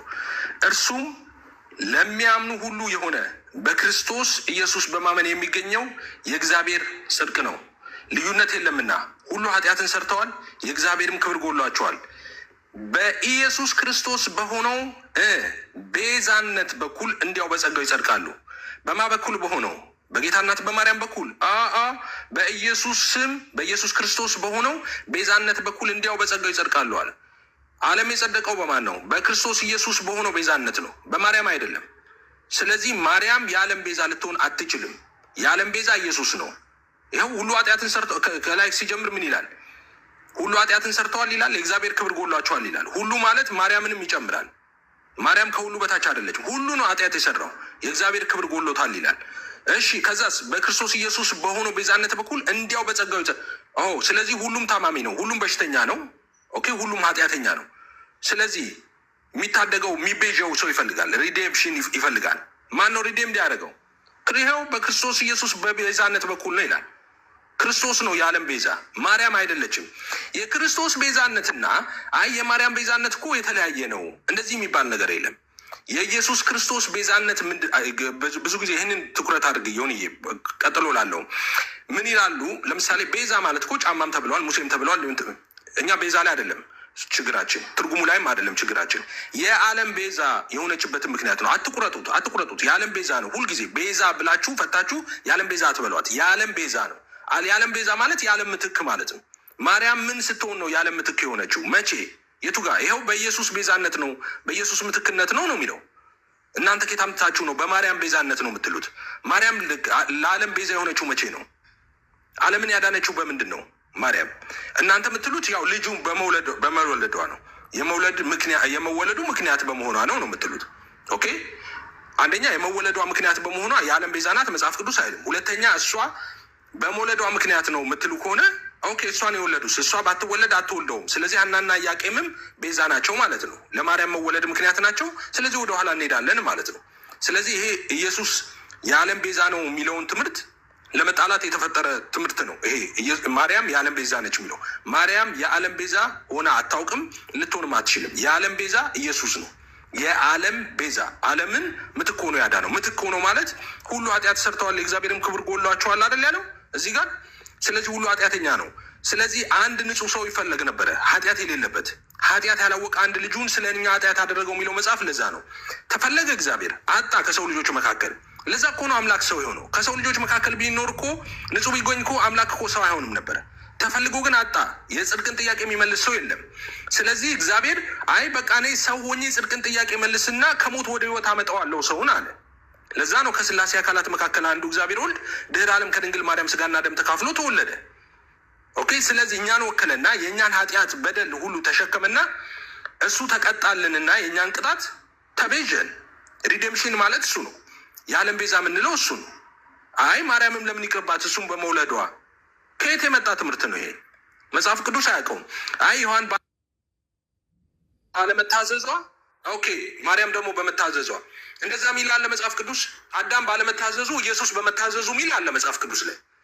ዮሐን ባለመታዘዟና ማርያም በመታዘዟ ሚል አለ መጽሐፍ ቅዱስ ላይ የለም። ታዲያ በቃ እንመን፣ ዝም ብለን እንመን፣ ምን ችግር አለው? ትክክል አይደለም። ይሄ የኢየሱስን ነገር ሁሉ እየተከታተሉ እየነጠቁ ለፍጡር መስጠት ትክክል አይደለም። እኛ የማርያም ጥላቻ ስላለብን አይደለም። ማርያምን ጠልተን ልጇን እንወዳለን እንላለን እንዴ? ነውር አይደለም እንዴ? አይደለም። የጌታንና ጠላቶቻችሁን ውደዱ የተባለ ወንጌል ነው የምንከተለው እኛ። የማርያምን ጥላቻ አይደለም። ግን የኢየሱስን ወስደን ለማርያም አንሰጥም ነው። ለእኛ ቤዛ የሆነው ምትካችን የሆነው ስለኛ ሞቶ የተነሳው እኛን ለማጽደቅ ኢየሱስ ነው። አትንጠቁብን። የኢየሱስን እየወሰዳችሁ ለፍጡር አትስጡብን ነው እኛ ምንለው። እንጂ ማርያምን ጥላቻ አይደለም። የጌታ እናትን እንዴት እንጠላለን እኛ? ምን አድርጋ ነው የምትጠላት? የሚያስጠላስ ነገር አላት እንደ ጌታ እናት? እሷ እንዳልኩት ማርያምን ጠልተን ነው ኢየሱስን እንወዳለን እናመልካለን የምንለው እንዴ? አይደለም። ግን የኢየሱስን ለኢየሱስ ነው። ኦኬ፣ ስለ ማርያም የተባለውን የማርያምን እንደዛ መጽሐፉ እንደሚለን እንደዛ ነው የምናምነው። ስለዚህ ማርያም የዓለም ቤዛ ነች። እናንተ በምትሉትም በምትሰጡት ምክንያት ትክክል አይደለም። ቅድም ያነሳው ግን ያሬድዬ የለም። ምናልባት እድል የምታገኙ ከሆነ ወደ በኋላ እኔ ጠየኩት ዋንሳ ግን የምታመጣው ማርያም እና ሔዋንን ለንጽጽር ያቀረበ ካለ አንድ ቦታ ላይ ከዘፍጥረት እስከ ራዕይ ያምጣ። ሰይጣንና ማርያምን እያልክ አታምጣ። የቅድሙ በዘሪቷና በአንቺና በዘሩ መካከል ጠላትነትን ምናምን ስለ ሰይጣን ነው፣ አንዱን ለማርያም ነው አልክ። ለአንተ በአንተ ፍቺ መሰለት ለማርያም ነው ብንል እንደወስድ እዛ ጋር የተነጻጸረው መቼስ ሔዋንና ማርያም አይደሉም። ስለዚህ ማርያምና ሔዋንን ለንጽጽር ያቀረበ ካለ እሱን አምጣ። አመሰግናለሁ። እሺ ኤፍሬምዬ በሩልኝ። ከዚህ በኋላ ሰዓት ያስፈልጋል። ትዋያላችሁ። እሺ ደቂቃውን 6 ደቂቃ ያዝልኝ። እሺ 10 ደቂቃ አይ ቲንክ ጥያቄና መልስ ስለሆነ 10 ደቂቃ ያሬድዬ ብዙ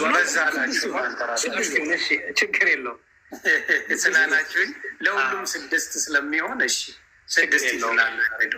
እሺ ኤፍሬምዬ አንድ ደቂቃ ሲቀረው እነግርሃለሁ። ያስኪውንዬ ከ8 አድርጌ ነው የሚይዘው። 7 ላይ ነው ከ8 ይዘዋለሁ። ከ14 ላይ ከ14 ከመስጊድ ከመስጊድ 15 ላይ በአንተና በሴቱ መካከል በዘርና በዘሯ መካከል ጠላትነት አደርጋሉ ይላል። በአንተና በሴቱ መካከል እቺ ሴቷ ማናት? ሴቲቷ እሱ ጋር አልተገለጸችም። በመጽሐፍ ቅዱስ ሴትን ቦታ አልተገለጸችም።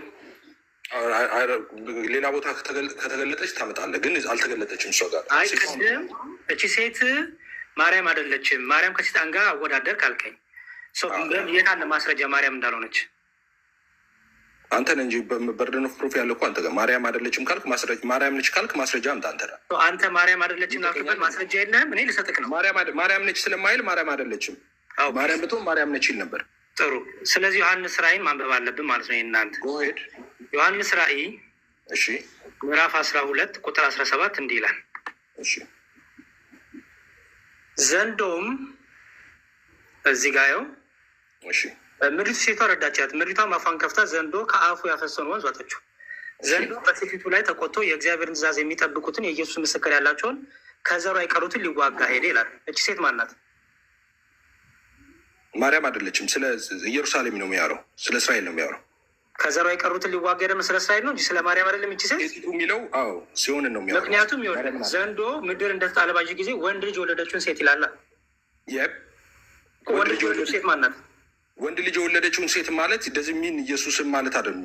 ወንድ ኢየሱስን የሰጠችን ለማለት ነው። ስለዚህ ወንድ ልጅ የወለደችው ሴት ማናት? ወንድ ልጅ ማለት ኢየሱስን ከሆነ ኢየሱስን የወለደች በስጋ ማርያም ነች እኮ። እቺ ማናት? ሴት ማናት? ራይል ያለችው ወንድ ልጅ የወለደችው ሴት ማናት? ኦኬ፣ አሁን እዚህ ጋር ዘንዶውም በሴቲቱ ላይ ተቆጥቶ የእግዚአብሔርን ትእዛዝ የሚጠብቁትን የኢየሱስ ምስክር ያላቸውን ከዘሯ የቀሩትን ሊዋጋ ሄደ፣ በባራሻዋ ላይ ቆመ ይላል። እዚህ ጋር ወለደ የሚለውን ከየት አምጥተህ ነው? ወለደ ፍሬም ቁጥር 13 ላይ ከፍ ስትል ወንድ ልጅ የወለደችውንም ሴት ይላል። እቺ ወንድ ልጅ የወለደችው ሴት ማናት? ኦኬ፣ ወንድ ልጅ የወለደችው ስለ ኢየሱስ እየሆነ ከሆነ እየጠቀኝ ያለው ኢየሱስ የወለደች ማለት ነው። እዚህ ክፍል ላይ ግን ስለ ጽዮን ነው የሚያወራው፣ ስለ ማርያም። ወንድ ልጅ የወለደችው ሴት ማናት? ወንድ ልጅ የተባለው እዚህ ጋር ወንድ ልጅ የወለደች የተባለችው ጽዮን ነች አልኩ፣ መለስኩልህ እኮ። ወንድ ልጅ የወለደችው ሴት ጽዮን ናት። ሴት እኮ ነው የሚለው። ወለደች ማለት ኦፍኮርስ ሜታፎሪክ ነው አባዬ፣ ሊትራል አይደለም። እሺ፣ እንደዚህ ይሄ ጽዮን ናት፣ ወንድ ልጅ የወለደችው ጽዮን ናት። ምክንያቱም በትንቢትም ወንድ ልጅ ትወልዳለች፣ ስሙንም ኢየሱስ ትላለች፣ አማኑኤል ትላለች ተብሎ የተነገረው ድንግል ማርያም ነው አይደል? እሱ እዚህ ጋር አይደለም ያለው፣ እዛ ክፍል ላይ ሄድ የተነገረው ለማን ነው? ኤፍሬም ላይ ወንድ ልጅ ትወልጃለሽ የተባለችው ማርያም ነች። አትቀላቀል እያልኩ ነው። መቀላቀል ሲሆን ኤፍሬም፣ አሁን የኔ ጥያቄ ሰዓት ስለሆነ እኔ በፈለግኩ አድርጌ እጠይቃለሁ። ምክንያቱም ይላል መሰለ ያው ዘንዶም ወደ ምድር እንደተጣለ ባየ ጊዜ ወንድ ልጅ የወለደችውን ሴት አሳደዳት። ኦኬ፣ ያ ትክክል።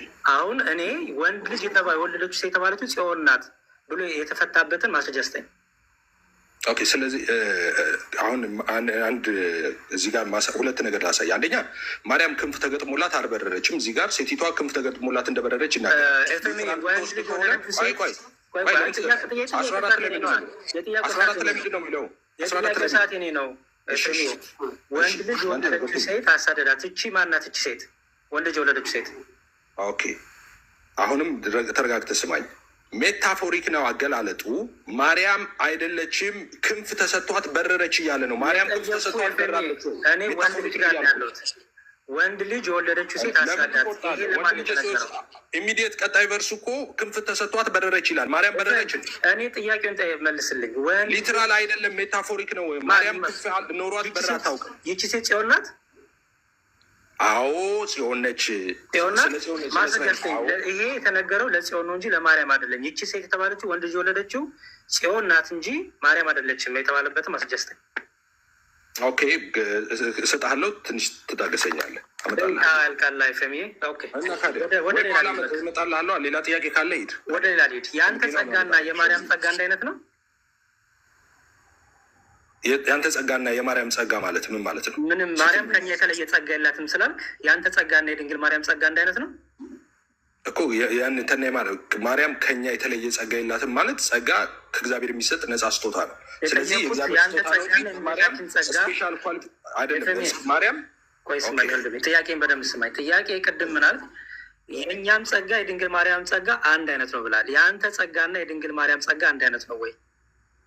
ጸጋ አንድ ነው እኮ የጠየቅኩ እሱን አይደለም። የአንተ ጸጋና የድንግል ማርያም ጸጋ አንድ ናት ወይ? ጸጋ የኔም የማርያምም የሰው ልጆች ሁሉ ከእግዚአብሔር የተሰጠ አንዱ ጸጋ ነው። የጠየቁ አንድ አይነት ነው። የአንተና የድንግል ማርያም ጸጋ የሰው ልጆች በሙሉ ጸጋ አንድ ነው። እሺ ድንግል ማርያም ከሴቶች መካከል የተለያት ጸጋ ምንድን ነው? ከሴቶች መካከል የሚለያት አምላክን በስጋ ወለደች። እሺ ከሴቶች መካከል ሲል ከፍጥረት ሁሉ ማለት ነው ወይ ሴቶችን ብቻ ማለት ነው? አይ ከሴቶች መካከል ማለት ከሴቶች መካከል ነው እንጂ ከወንዶች አይጨምርም። ከሴቶች መካከል ካለ ከሴቶች መካከል ነው። እንደዛ ነው የምንወስደው። ወንዶችን አይጨምርም ወይ? ከሴቶች መካከል ካለ ከሴቶች መካከል ብለን ነው የምንወስደው። ሴት ከተባለ ወንድ። ስለዚህ በከሴቶች መካከል የሚለው ወንዶችን አይጨምርም እያልክ ነው? ከሴቶች መካከል ካለ መጽሐፍ ቅዱስ በቃ ከሴቶች መካከል ብለን ነው የምንወስደው። ስለዚህ ድንግል ማርያም ከአንተ የተለየች አይደለችም። ከወንድ ስለሆን ከአንተ እኩል ናት። አይ የምትለይበት ከኔ ያለ አምላክን በስጋ የወለደች እናት ምን ጥያቄ አለው? ከሴቶች መካከል ስለሚል አልከኝ። የፌሜ ከሴቶች መካከል ስለሚል የተነገው ለሴቶች እንጂ ለወንዶች አይደለም እያልከኝ ነው። እኔ ለወንዶች ነው ለወንዶች አይደለም ምናምን አላልኩ። እኔ ያልኩ ምንድን ነው ከሴቶች መካከል ካላት በቃ ከሴቶች መካከል ነው ያላት። እንደዛ መቀበል ያስፈልጋል። ወንዶችን አይጨምርም። ደቂቃ ጨርሰሃል በነገራችን። መልካም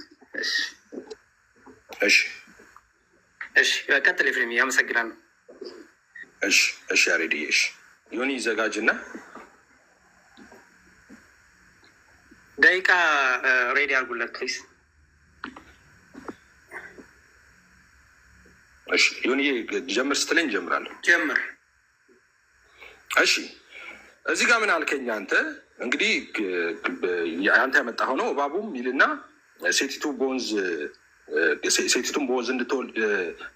እንድትወሰድ ሊያደርግ ወንዝ የሚያህል ውሃ በአፉ በስተኋላ ፈሰሰ ይላል። ኦኬ ምድሪቷ ረዳቻት የሚል አለ። ይህንን አመጣው። ከዛ በኋላ 13 ላይ ሄድክና ዘንዶ ወደ ምድር እንደተጣለ ባየ ጊዜ ወንድ ልጅ የወለደችውን አሳደዳት የሚለውን አንብበ ማርያም ናት ይቺ አልክ። እቺን ሴት ምን ይላል? ከባቡም ርቃ ይልና እባቡም ፊት ርቃ አንድ ዘንድ ዘመናትም የዘመንም እኩሌታ ወደምትመገብበት ወደ ስፍራዋ ወደ በረሃ እንድትበር ለሴቲቱ 2 ታላቅ የንስር ክንፎች ተሰጣት ይላል። ማርያም ክንፍ ተሰጧት ያውቃል እንዴ በምድር ስትመላለስ? ኦኬ በጣም ጥሩ። ይሄ እንግዲህ ከጽዮን ናት ካልከኝም ለጽዮን ለተራሯ ክንፍ አልተሰጠም። እንግዲህ ሰው ክንፍ የሚለው አንተን መልስ። አሁን ያንተ ጥያቄ ሰዓት ማርያም ክንፍ ነበራት በምድር ስትመላለስ? ልመልስልህ ልመልስልህ። ክንፍ የሚለው ነገር መቼም ይፈታል አይደለ? ይሄ ክፍል እየተናገረ ያለው እንዴት ነው? ክንፍ ሰወራት ማለት ነው። የእግዚአብሔር ቸርነት ምክንያቱም ታዲያ ሜታፎሪክ ነው ስልህ እኔ ቅድም ተከራከረው የነበረው ለአንተ አሁን ሲሆን ክንፏን ሜታፎሪክ አደረግ። አንዴ ልመልስ። አንተ ጥያቄ ሰዓት ነው ነው ስልህ አይደለም ሜታፎሪክ ብለኝ አሁን ደግሞ ክንፍ ሲባለው ብለህ ክንፉን መደበቅ ፈለግ። ሜታፎሪክ አድርገህ እኮ የሰጠው አንተ ለማርያም አለ። ለማርያም ሰጥቼ እኮ ሜታፎሪክ ልፈታልክ ነው። ስለዚህ ሜታፎሪክ ነው። ጨረስኩኝ ጥያቄ በቃ ጨረስኩኝ ጥያቄ። ሌላ ያሬድ ጨረስኩኝ። ሜታፎሪክ ነው ጨረስኩኝ። ችግር የለም ጠይቅ። ሌላ ሁለተኛ ጥያቄ ኦኬ ቅድም ማርያምና አንድ ማርያምና ሔዋን አንድ ላይ የመጡበት አለ ወይ ለንጽጽር በመጽሐፍ ቅዱስ ስልህ አዎ ብሎ የጠቀስከው ጥቅስ ነበረ። ከዛ በኋላ ተመልሰህ አመጣው እሱን ጥቅስ ደግሞ ማለት ነው ተመልሰህ ባታመጣው። ስለዚህ በአንተና በሴቲቱ መካከል በዘርና በዘሯ መካከል ጠላትነትን አደርጋለሁ፣ እርሱ ራስን ይቀጠቅጣል፣ አንተም ሰኮናውን ትቀጠቅጣለህ ይላል። አሁን እዚህ ጋር ሔዋን የቷ ነች? በጣም ጥሩ እንግዲህ እመቤታችን የሔዋን ዘር ናት አይደለ? ስለዚህ እዚህ ጋር ለምሳሌ ቅድም በደንብ አስተውል ኤፍሬምዬ፣ በአንተና በሴቱ መካከል ከዛ ግን በዘርህና በዘሯ መካከል ይላል። ስለዚህ ድንግል ማርያም እኛም ሁላችንም ምንድን ነን? የአዳምና የሔዋን ዘሮች ልጆች ነን አይደል? ስለዚህ እዚህ ጋር አሁን እኔ ጠይቁት አልሰማኝም ማለት ነው። አልሰማኝም። እዚህ ጋር ሔዋን አለች ወይ ያልኩ ሔዋን አለች እዚህ ጋር። ምክንያቱም ይኸውልህ በዘርህና በዘሯ መካከል ይላል። ምክንያቱም ከእሷ የሚወለደው ከአዳም ከሔዋን ነው ሁሉ ፍጥረት የተገኘው የተወለደው። ስለዚህ የለም ሌላ ያሬድ ሰዓት እየፈጀ ነው። ሌላ በመጽሐፍ ቅዱስ ውስጥ አንድ ስፍራ ላይ ማርያምና በሔዋን አለመታዘዝ በማርያም መታዘዝ የሚል ቀጥታ አይደለም። በነገራችን ላይ እየጠየኩ ያለው በተዘዋዋሪም ቢሆን በማርያም መታዘዝ በሔዋን አለመታዘዝ ብሎ ሁለቱን አነጻጽሮ አንድ ላይ ያቀረበበት ቦታ አለ። እኛ መጽሐፍ ቅዱስ ቃል በቃል ሁሌ እንዲጻፍና አንጠብቅም። ትምህርቱ ተመለሰልኝ። አመሰግናለሁ።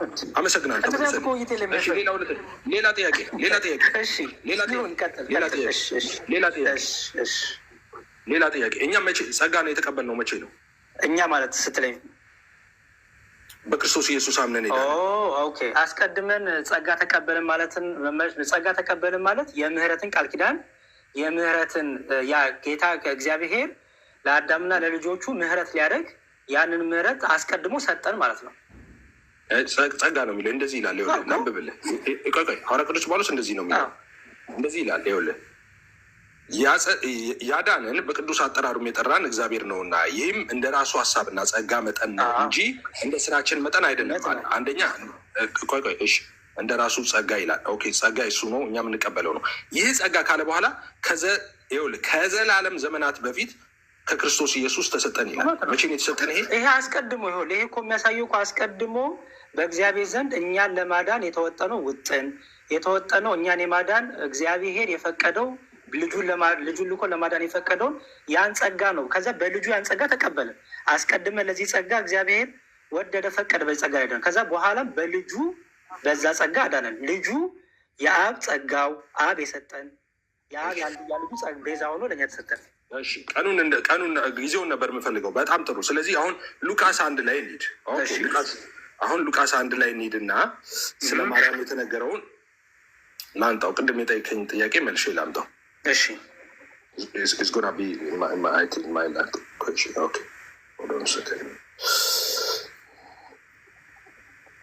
እንደዚህ ይላል።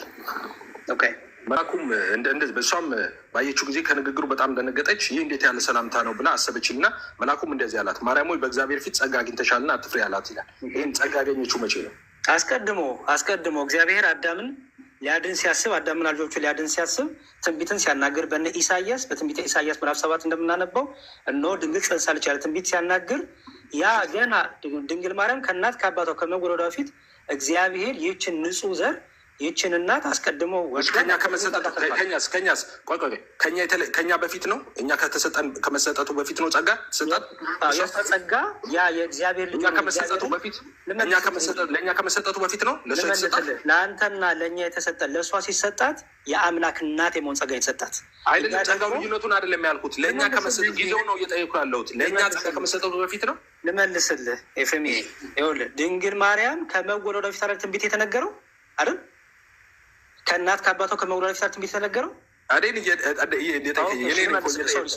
ከእናት ከአባቷ በፊት ከመወለዷ በፊት ነው። ችግር የለውም፣ ደቂቃውን ጨምሩለት። ፋይን፣ ችግር የለውም። ኤፍሬም ልቀጥልልህ ወይ? አይ በቃ ችግር የለውም፣ አቁመው፣ ችግር የለውም። ክርስቶስ ኢየሱስ ብቸኛ የዓለም መዳኛ ነው። ኤርሚ እንደተናገረው ኦርቶዶክሱም ፕሮቴስታንቱም የሚያምንበት ጉዳይ ነው። አሁን ጥያቄ የተነሳው ማርያም ቤዛ ናት ወይንስ አይደለም በሚል ነው። ይህንን ለማስረዳት በሚኬድበት ጊዜ ከገባን ሰዓት ጀምሮ ተደጋግሞ የሚነሳው የሉቃስ ወንጌል ምዕራፍ 1 ሀሳብ ነው። ምክንያቱም ጸጋን የሞላብሽ ተብላለች። ጸጋን የሞላብሽ የሚለውን ቃል ለመረዳት ባጭሩ እኔ መጽሐፍ ቅዱሴን ሳገላበት ጸጋ ማለት እንዲሁ ከጌታ የሚሰጠን እንጂ ከስራችን የሚመነጭ ነገር እንዳልሆነ ነው። ስለዚህ ማርያምን ጸጋ የሞላባት እግዚአብሔር ክርስቶስ ኢየሱስን ወደ ዓለም ለማስገባት ሲያቅድ በማርያም የተጠቀመባት ምክንያት የተለየች ሰው እንደሆነች እንድናስብ መጽሐፍ ቅዱስ አያደርገንም። ለምን ካላችሁ ጸጋ የሚለው ቃል ሁሉ ላልተገባ፣ ምክንያቱም ለሰራተኛ ሰው ደሞዙ እንደሚገባ እንዲሁ ጸጋ ደግሞ ላልሰራ ሰው የሚሰጥ እንደሆነ መጽሐፍ ቅዱሳችን በግልጽ ይናገራል። ጸጋ የሚለው ቃል የሚፈለገው ለደካማው ለኃጢአተኛ ነው። አሁን ደጋግሞ የሚነሳው ቃል ደጋግሞ እሷም ራሷ ማርያም ስትናገር ነፍሴ ጌታዬን ታከብረዋለች መድኃኒቴን ብላ ተናግራለች። መድኃኒቷ ኢየሱስ ክርስቶስ ነው። ሉቃስ 1 ምዕራፍ 28 ላይ መልአኩ ወደ እርሷ ገብቶ ደስ ይበልሽ ጸጋ የሞላብሽ ሆይ ጌታ ከአንቺ ጋር ነው፣ አንቺ ከሴቶች መካከል የተባረክሽ ነሽ አላት። እርሷም ባየችው ጊዜ ከንግግሩ በጣም ደነገጠችና ይህ እንዴት ያለ ሰላምታ ነው ብላ አሰበች። ራሷ ዮናስም ቅድም ሲናገረው ነበር፣ ዮኒ ራሷ የተገረመችበት ጉዳይ ነው። ራሷ በጣም ሰርፕራይዝ የሆነችበት ጉዳይ ነው። ምን አይነት ሰላምታ ነው? ምክንያቱ እሷ ብትል እሷ በሰውነቷ የምታውቀው መድኃኒት እንደሚያስፈልጋት ነው። ይህንን አንስተን እሷ ቤዛ ናት ብለን ለማለት ስንጀምር እግዚአብሔር ከዛ በፊት የሰራባቸውን መንገዶች መመልከት እንደ መጽሐፍ ቅዱስ አንባቢ ያስፈልገናል ብዬ አስባለሁ። እግዚአብሔር የተዋረደውን ነገር አንስቶ የሚከብር አምላክ ነው። ሲከብር በተዋረደው ነገር የሚከብር አምላክ እንደሆነ ልንረዳ አንድ ጥቅስ ብቻ እንድንመለከት ፈልጋለሁ። አንድ ጥቅስ ብቻ መሳፍንት ምዕራፍ 6 ቁጥር 11 ጀምረን እንመልከተው። የእግዚአብሔር መልአክ መጥቶ በጾፍራ ባለችው በአቢዔዝር በኢዮአስ በነበረችው በአዱባር ዛፍ በታች ተቀመጠ። ልጁም ጌዴዎን ከምዳማውያን ለመሸሸግ ተመልከቱ።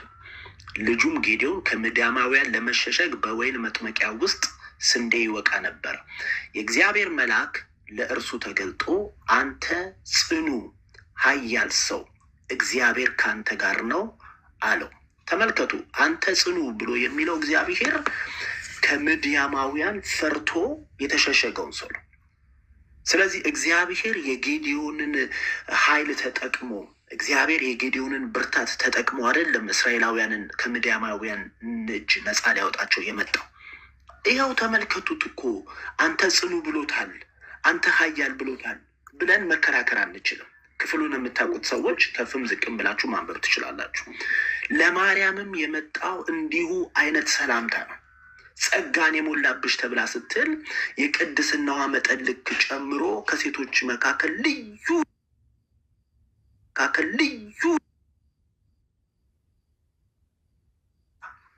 ቤዛነታችንን እንዳናስተውል ይህንን እንድናውቅ የሚረዱን አንድ ክፍል ብቻ ወደ እናንተ ላምጣና በርካታ ክፍሎች አሉ። ሁላችንም የምናውቀው ግን በትንቢተ ኢሳይያስ ምዕራፍ 59 ላይ እንደዚህ የሚል እግዚአብሔር ቃል አለ። እንግዲህ ኢየሱስ ክርስቶስ ወደ ዓለም መድኃኒት ሆኖ ሲላክልን እንዴት እንደመጣ ሁላችንም ልናስብ ይገባል። ትንቢተ ኢሳይያስ ምዕራፍ 59 ቁጥር 16 እንደዚህ የሚል እግዚአብሔር ቃል አለ። ሰውም እንደሌለ አየ፣ ወደ እርሱ የሚማልድ እንደሌለ ተረዳ፣ ተደነቀም። ማን ነው? እግዚአብሔር። ሰው የለም፣ የሚማልድ የለም፣ የሚያድን የለም። ስለዚህ እግዚአብሔር ራሱ ተደነቀ። ሰርፕራይዝ የሆነበት ጉዳይ ምንድን ነው? አንድ ሰው እንኳን የለም የሚያድን።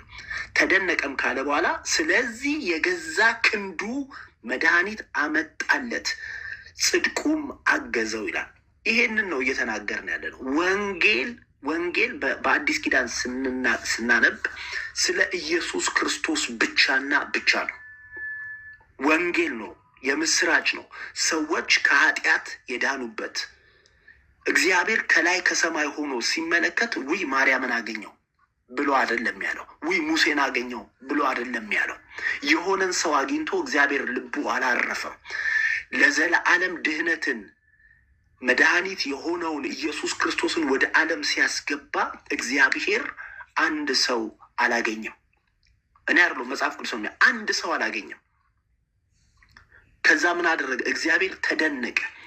አንድ ሰው የሚያድን የለም፣ አንድ ሰው የሚታደግ የለም ብሎ እግዚአብሔር የገዛ ክንዱ መድኃኒትን አመጣለት። ሁሉ በእርሱ ለእርሱ ከእርሱ ሆኗል ብለን የምንናገረው ለዚህ ነው። ቅድም አንድ ሀሳብ ተነስቶ ነበረ።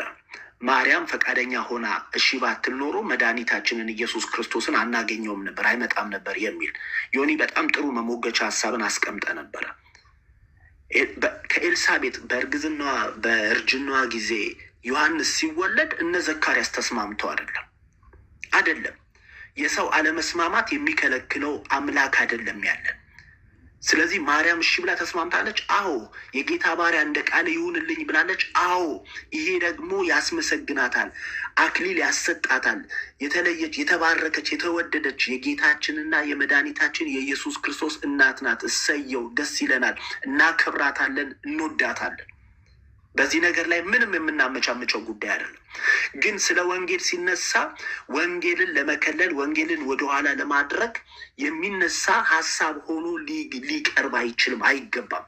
አንድ ሁለት ሀሳቦችን ልስጣችሁና ለተረኛ ተናጋሪዎች እለቃለኝ። ሰው እንደሌለ እግዚአብሔር አይቶ የገዛ ክንዱ መድኃኒትን አመጣችለት፣ ጽድቁን ማገዘችው ይላል። ሕዝቅኤል ምዕራፍ 22 ቁጥር 30 ላይ ቅጥርን የሚጠግን ምድሪቱንም እንዳላጠፋ በፈረሰበት በኩል በፊቴ የሚቆምላት ሰው በመካከላቸው ፈለግኩ፣ ግን አላገኘውም። ተመልከቱ፣ እግዚአብሔር በየዘመናቱ ሕዝቡን ለመታደግ ሲፈልግ ሰው ይፈልጋል። ሰው ግን የለም። ሰው በሌለበት ጊዜ ግን ምንድን ነው ታዲያ የእግዚአብሔር የመጨረሻው ኦፕሽን ምንድን ነው ካላችሁ፣ የገዛ ክንዱ መድኃኒት አመጣለት። ኢየሱስ ክርስቶስ ያድናል፣ ብቻውን ያድናል ብለን የምንለው ለዚህ ነው።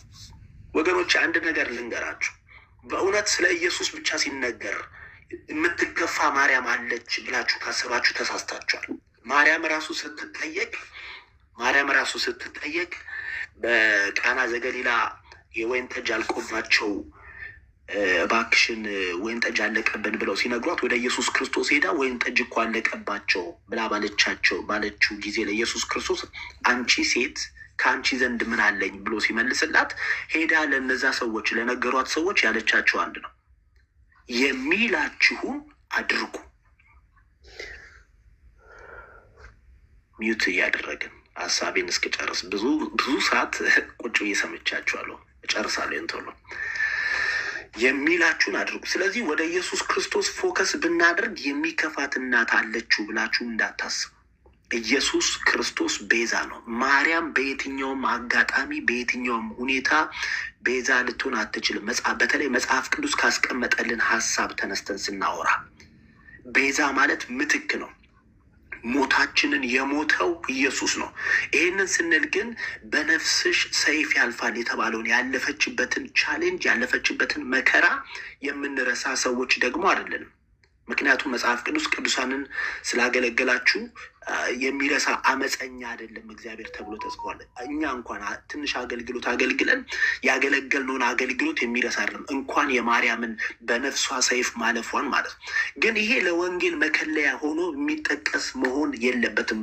መከለያ የወንጌል ጋርዶሽ ሆኖ መቀመጥ የለበትም። ኢየሱስ ሲነገር ይቅርታና ሀሳብም ተደጋገመ። ደቂቃም ካለቀ ቆይቷል። 7 ደቂቃ ምናምን ኦልሞስት ያወሩ ደቂቃ አይደለም እያወራ ያሉት ክርስቶፎር በደቂቃ እያወራ ነው። ሰዓት እያዝ ነው ያወራ ነው። ቅድም ነው። እኔ ግን አሁን በሰዓት አይደለም ክርክር ካላደረግከው ሀሳብ የለጫል። ቅድም በሰዓት ነበር እኮ 6 ደቂቃ እንደዛ ነበር። ስለዚህ ለመናገር ሳሚ እስካሁን ስሰማችሁ ነበረ። ምንም አልተናገርኩኝም። ሀሳቤን በዚህ በጸጋው ጉዳይ በቤዛው ጉዳይ ልናገር ብሎ ሀሳብ ለመስጠት ሲል ተስማምታችሁ ነው የጀመረው። አይ አይደለም፣ ሰዓት 7 እስከ 8 ደቂቃ ነው የተወራው። መምህር በረከት አሁን ደግሞ ይቀጥሉ። እንደዛ ነው ያዘላቸው እንጂ ልክ ከሆነ ችግር ነው የሚሆነው። ክርስቶፈር ልክ እንደ የአገባባችን ከሆነ ቀደም ያሬዶና ማነው ኤፍሬም ያለ ደቂቃ ነው ያወሩት። እኛ ያለ ደቂቃ እንድናወራ ከተፈለገ ፌር እንዲሆን ሳሚም እኔም ሜሎስም ራሱ ክርስቶፎሮስም መምህር በረከትም ያለ ደቂቃ ማውራት አለብን። ሁላችሁ ያለ ደቂቃማ ታሳድሩኛላችሁ። በደቂቃ ግን ስለዚህ ኦልሬዲ ጨርሷል እኮ በደቂቃ መምህር በረከት ሀሳቤን ልደምድምና ልደምድምና የእናንተን ሀሳብ ይቀበል። አሁን እየተወራ ያለው ኦልሬዲ እግዚአብሔር የሚማልድ አግኝቶ ቢሆን ከትንቢተ ኢሳያስ ምዕራፍ 59 ሀሳብ ተነስተን ስናወራ የሚማልድ እኮ ነው ያጣው። የሚማልድ የሚጸልይ በፈረሰው ቅጥር የሚቆም ነው ያጣው። ይህንን ባጣበት ሁኔታ ራሱ እግዚአብሔር በተደነቀበትና የገዛ ክንዱ መድኃኒትን ባመጣለት ሁኔታ ላይ ሆነን እሷን ማርያምን ቤዛ አድርጎ ሰጥቶናል ብለን ማለት አንችልም። ይሄ ፍጹም ይህ መጽሐፍ ቅዱሳዊ ነው። በየትኛውም ትምህርት ልንደግፈው አንችልም። ማርያምን እንኳን ሲጠቀምባት ጸጋን ሞልቶባት ነው አይደለም? ጸጋን ሞልቶባትም ጸጋ ደግሞ ልክ እንደ ደሞዝ አይደለም፣ ነፃ ስጦታ ነው ብሎ መጽሐፍ ቅዱስ ስለሚነግረን አንድ ሁለት ክፍሎችን ላንብብና እጨርሳለሁኝ፣ ወይንም ለተረኛ ሰው እለቃለሁኝ። ኢሳያስ ምዕራፍ 41 ብመለከት ይላል ቁጥር 28 ላይ ብመለከት ማንም አልነበረም፣ ብጠይቃቸውም የሚመልስልኝ አማካሪ በመካከላቸው የለም። ኢሳያስ 52:10 እግዚአብሔር የተቀደሰውን ክንዱን በአሕዛብ ሁሉ ፊት ገልጧል፣ በምድርም ዳርቻ የሚኖሩትን አምላካችን መድኃኒት ያያሉ። የአምላካችንን መድኃኒት ያያሉ። ምን ሲል? እግዚአብሔር የተቀደሰ ክንዱን በአሕዛብ ሁሉ ፊት ሲገልጽ 59 ላይ ቅድም ያነበብኩላችሁ የገዛ ክንዱ መድኃኒት አመጣችለት ተብሎ እንደተጻፈ ማለት ነው። ስለዚህ የእግዚአብሔርን ስራ በየትኛውም ሰው በየትኛውም ስጋ ለባሽ እንዳንሸፍን ቅድም ኤፊ እንደተናገረው ማርያምን ብለን ካልን የማርያምን እናቶች ልንል ነው። የማርያምን እናትና አባቶች ካልን ደግሞ ወደ ላይ ልንወጣ ነው። ስለዚህ ኢየሱስ ብለን ስንል ራሱ እግዚአብሔር የገዛ ክንዱ ያመጣለት መድኃኒት ወደ ምድር ያስገባው እንደሆነ ልንረዳና እሱን የሚሸፍን አንዳች ነገር እንዳይኖርብን ያስፈልጋል። ኢየሱስ የዓለም ቤዛ ነው። ማንም ሰው ቤዛ ሊባል አይገባውም። የነፍሳችን ምትክ ሞታችንን የሞተ በቀራንዮ መስቀል ላይ ደሙን ያፈሰሰ መጽሐፍ ሲናገር በራእይ መጽሐፍ ላይ ታርደሃልና ከዘርና ከነገድ ከቋንቋ ሕዝብን ለመንግስት ካህናት አድርገሃል ነው የሚለው። ታርዶ ነው፣ ደሙን አፍስሶ ነው። ደሙን አፍስሶ እንቁላል የሰጠች ዶሮና ስጋዋን የሰጠች ዶሮ እኩል አይደለችም ተብሎ እንደሚባል በአባባል ይህንን ምን እያለን ነው? የሰዎችን አገልግሎት የሚያጣጥል የሚያቃልል እግዚአብሔር የለም፣ እኛም አናቃልልም። ግን የክርስቶስ ኢየሱስን የመስቀል ስራ በየትኛውም የፍጡር ስራ በየትኛውም የፍጡር አገልግሎት አንሸፍንም። ወንጌል ስለ ኢየሱስ ነው። ኢየሱስ ቤዛችን ነው። የታረደልን ኢየሱስ ነው። ደሙን ያፈሰሰልን ኢየሱስ ነው። ሊቀ ካህናችን ኢየሱስ ነው። ደሙን ይዞ ወደ ቅድስተ ቅዱሳን የገባው የእግዚአብሔር በግ ሕዝቡን ሁሉ ከኃጢአታቸው ያድናል የተባለ ሞታችንን የሞተ ኢየሱስ ነው። ወዳቸዋል።